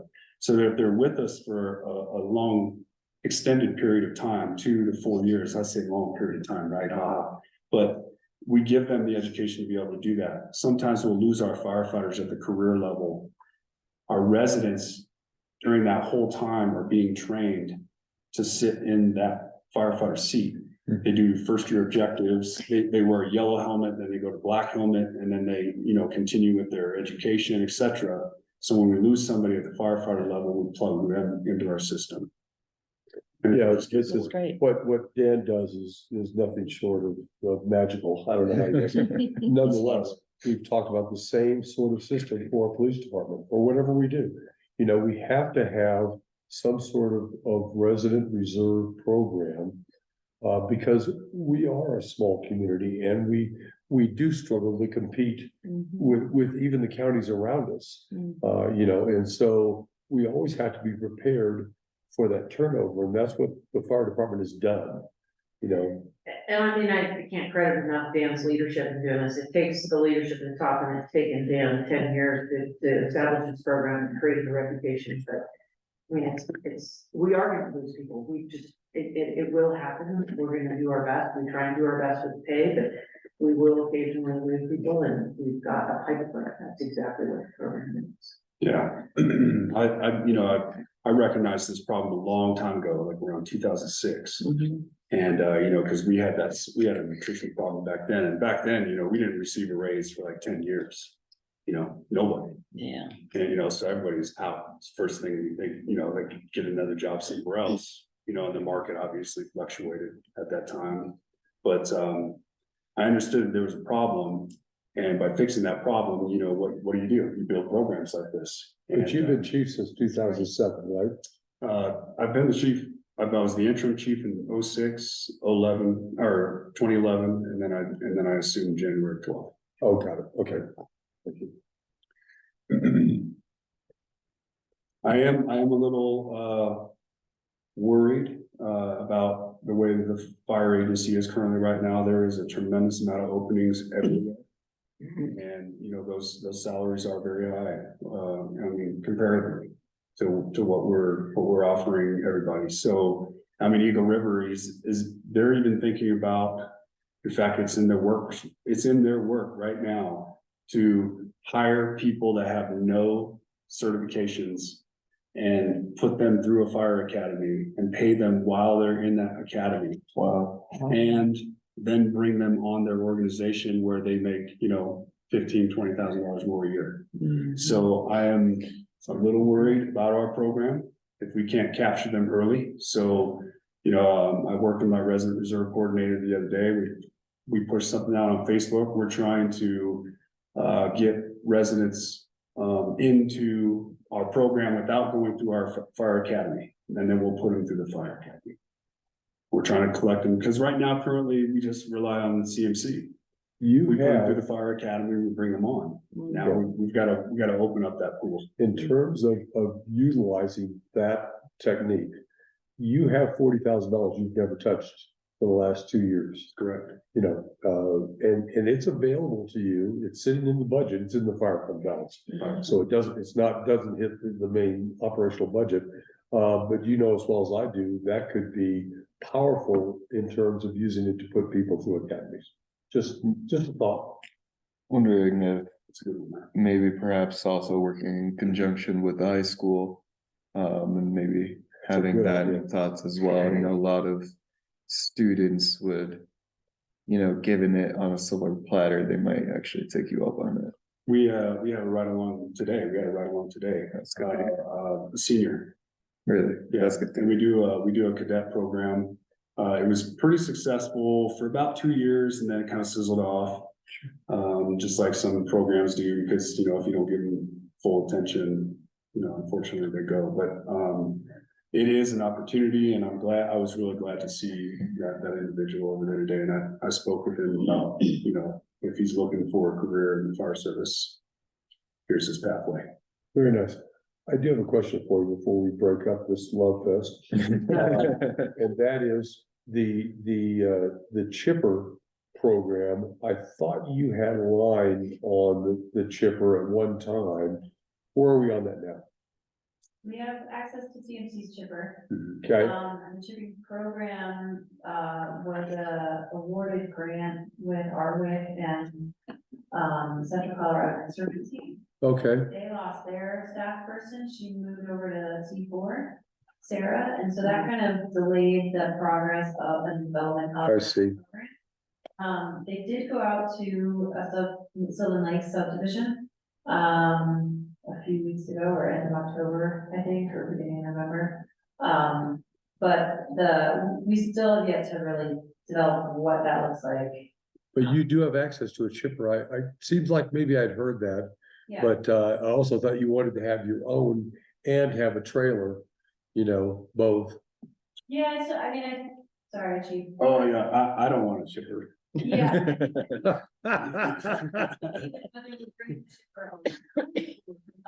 Thing, we were just educating folks, I think it's gonna be run the gamut of all of those things. Because we'll have the air burner online, hopefully, once we get permitting. Oh, the air burner, I've forgotten about that, yes.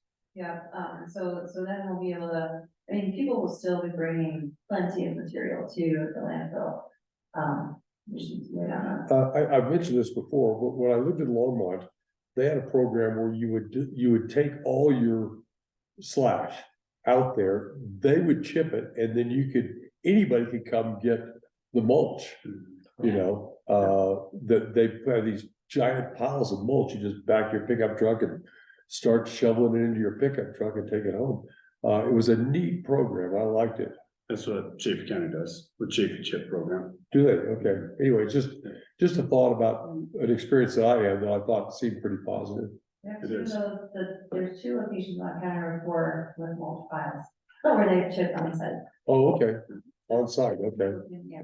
all right. Any questions for the chief? I'd like to talk generally more about grant writing. I know the chief said that he probably missed a couple of opportunities for grants. And I know that it's popped up in a couple of different places in the city budget. So what's our big global plan for a grant writer? Are we hiring a grant writer in some department or? Yeah, so a couple things, I think, we put it in the city hall budget overall. I think we talked about part-time grant writing, part-time communications, and my conversation was, well, maybe we can hire one person to do all of that. I think that's still a possibility to have one person who can have both those skill sets. Just gonna throw that out there.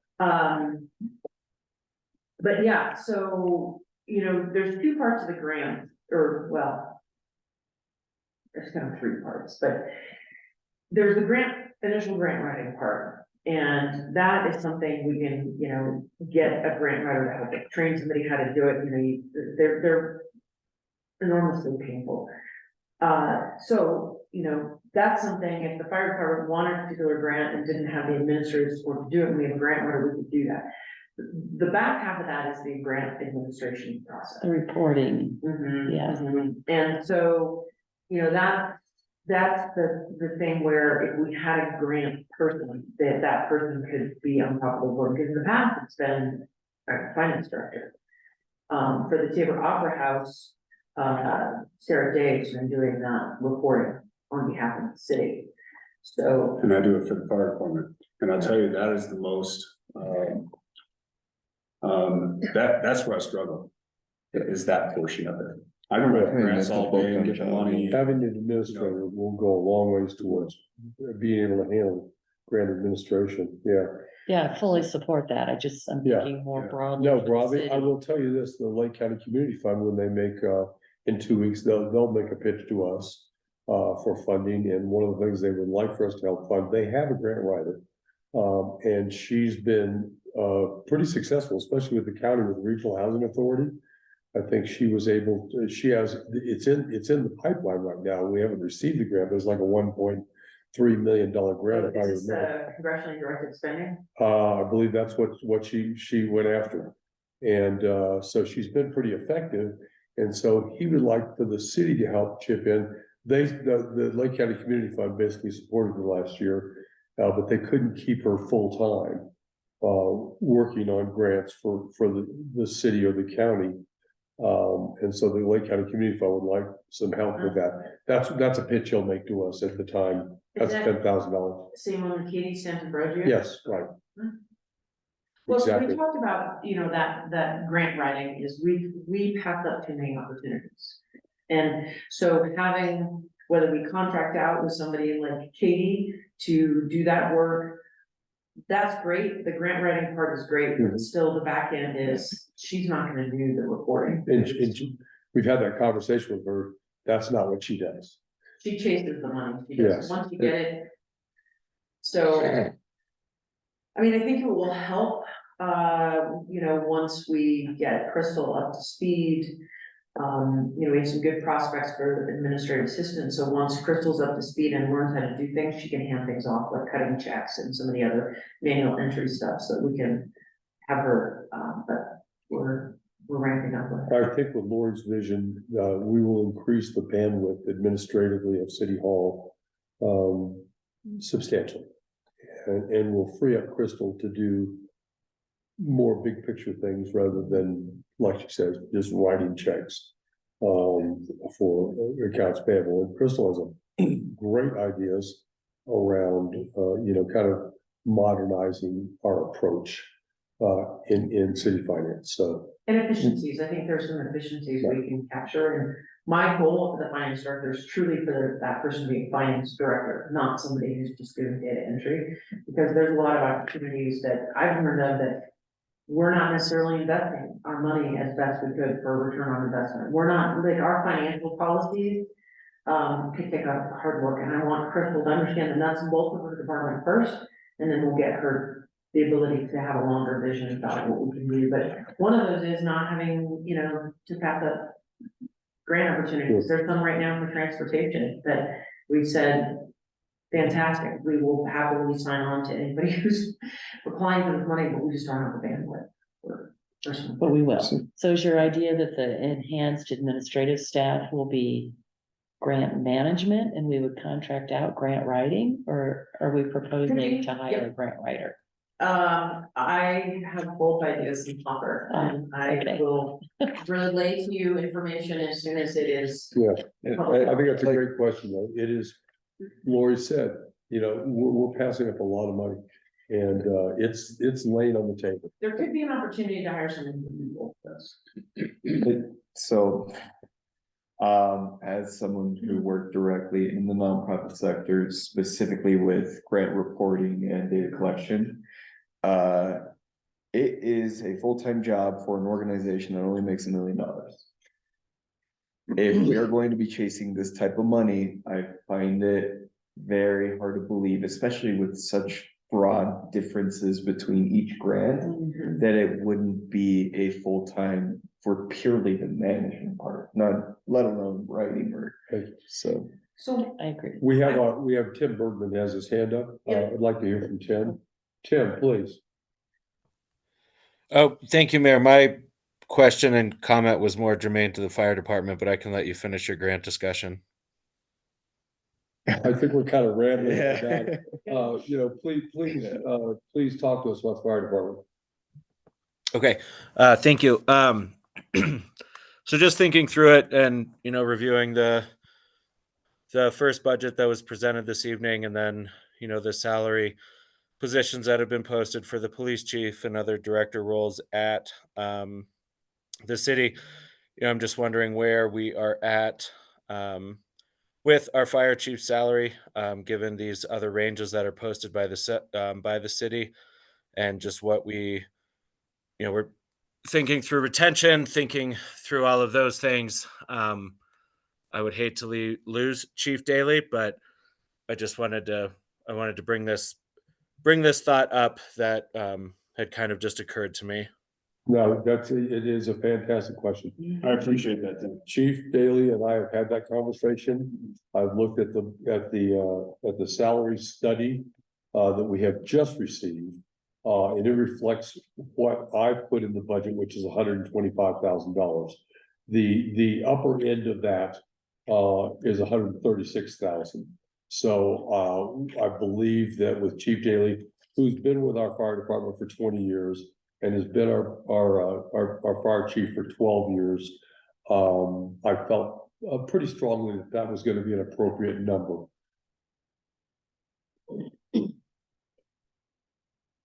Chief? How do you feel? Oh, he didn't get an opinion. No, Tim, I'm sorry, you hadn't finished your thought yet. I just wanted to let you finish up. Oh, no, I was, thank you for that information. You know, the fire department is jointly funded, so I was just wondering what the city's proposal, and then of course, excuse me, what Chief's daily request would be, given, you know, the changes that are happening in the south. I believe BV and both Salida are hiring for chiefs. You know, other folks are hiring for chiefs. The discussion about Eagle River. You know, so just Yeah, having no, that I broader discussion and I totally consideration. get it. I'm looking forward to having that conversation at the fire management board on Friday. But that's where I am in my thought process right now, Tim. Okay. I appreciate that. I really do. I know that it's competitive out there and, you know, I love this community and I've, you know, been with this department for 20 years and I continue every day to do the best that I possibly can for everybody. And, a salary range like that, will help me and my family, tremendously. So I really appreciate it. I know that there's a lot of strain on the financial aspect of everything that's going on, both city and county-wide. And all the problems, I don't know about all of them, but I can only imagine. Well, this has been a particularly challenging budget for a couple of reasons. Number one, for the second year in a row, inflation is pronounced, and it's not as bad as it was last year, but it's added on to last year. And so that having been said, we had expenses that we have never seen before. We have the Regional Housing Authority, $300,000. We have the E911 board, that was about 230,000 total additional dollars, and we have the transportation. That's another $83,000. If $1,615,000 had never existed in this budget before.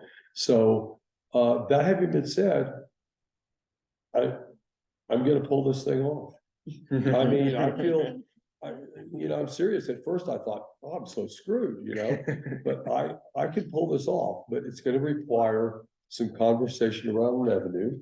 And those are conversations we'll have probably on the 28th, because by the 5th, we have to be ready to approve this budget. And I want everybody to make sure they understand what it is we've done with the budget and that they're ready to buy into it. And we can talk about just a little teaser on this. The mayor and I have been in arm wrestling over, property tax questions and revenue side of things. And, I think it's a topic that pretty much everybody's struggling with. I think we're gonna do the right thing on property taxes.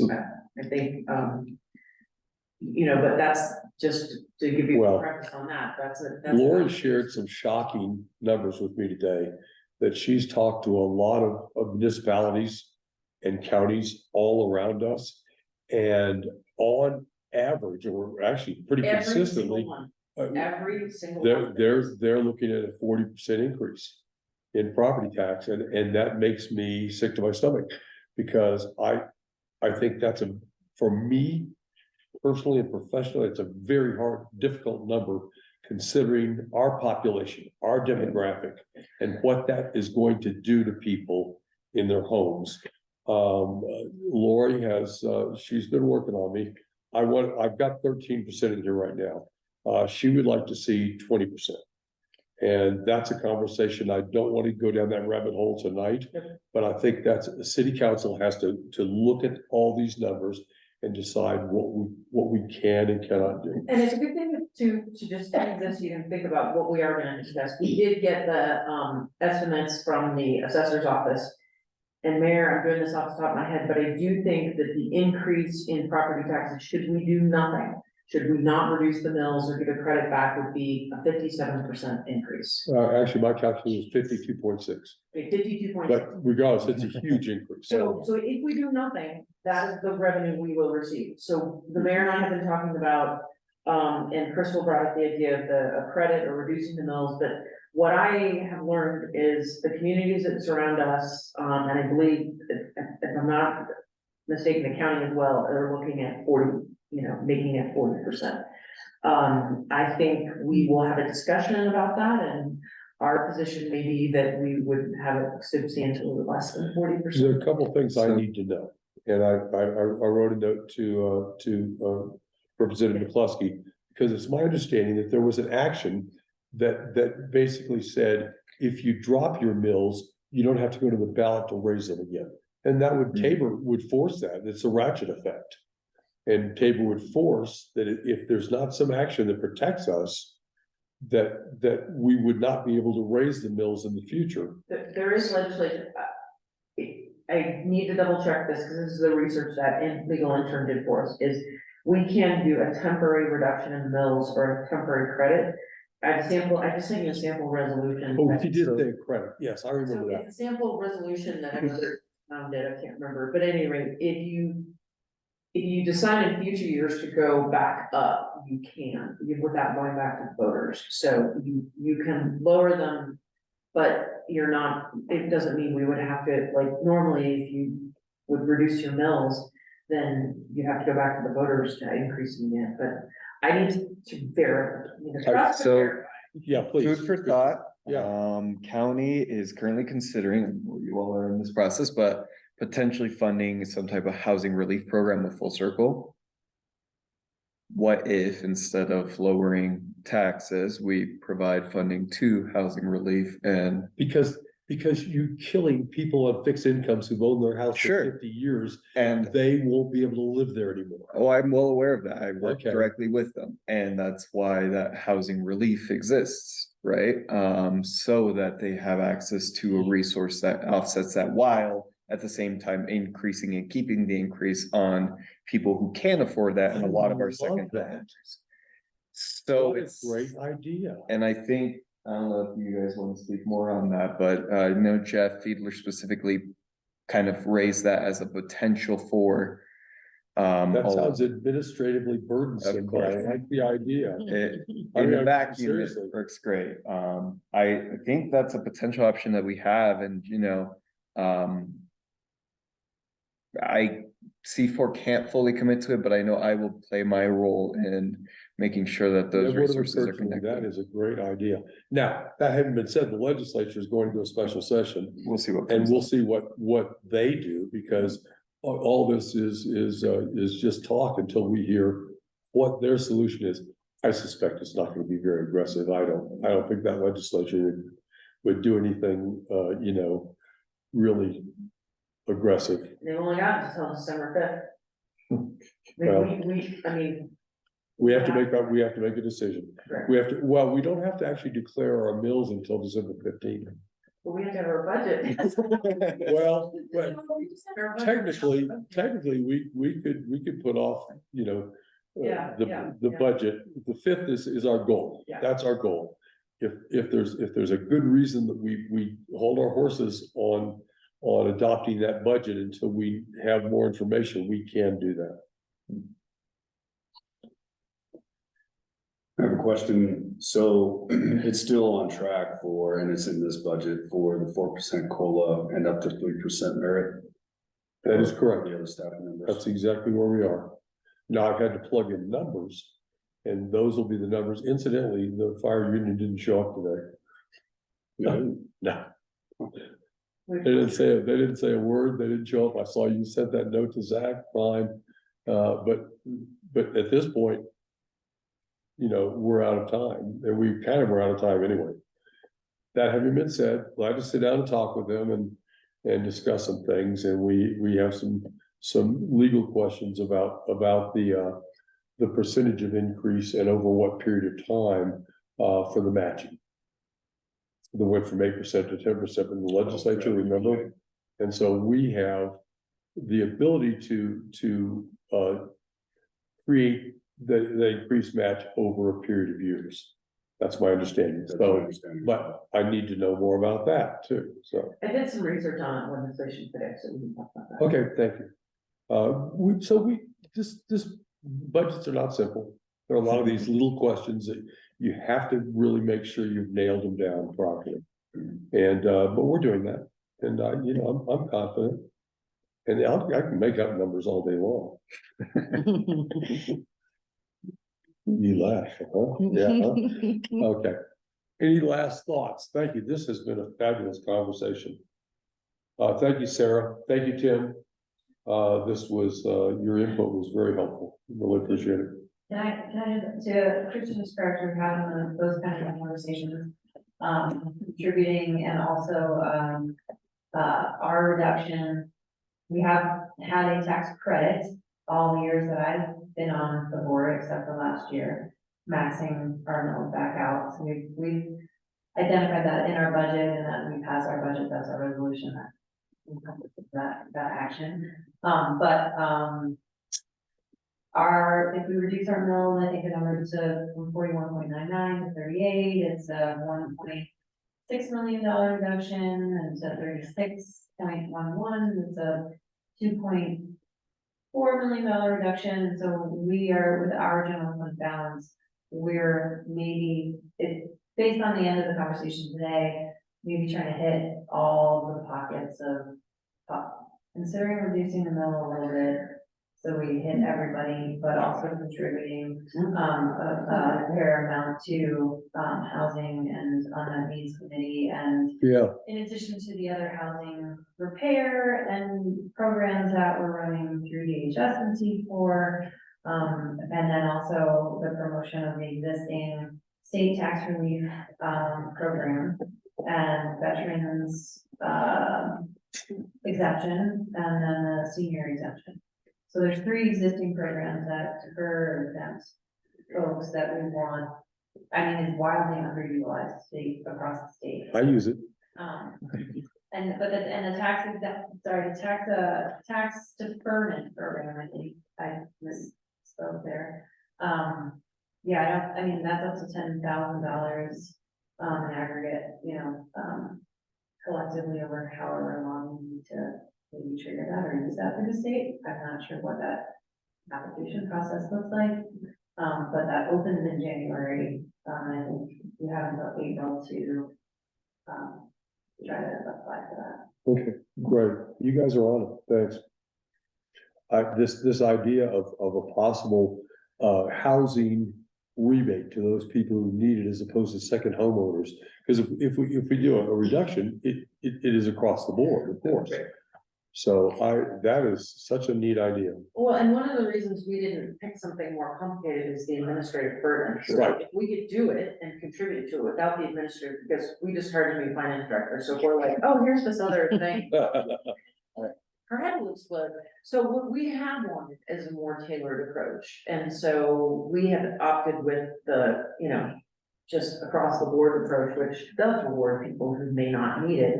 But if we give you a more targeted approach where you can just contribute the money and somebody else can administer it, that would be fantastic. I would, whoever wants to get in touch with Full Circle and kind of talk more about how that would work. I know Who at Full Circle would be?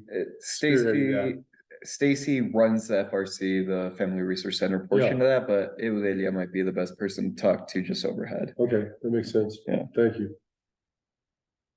All right, kids, this has been marvelous. It is 8:28, so not even 8:30. 27. Okay, whatever you say. And No, it's not, it's what Microsoft says. we are adjourned, whatever Microsoft says. Thank you. The management.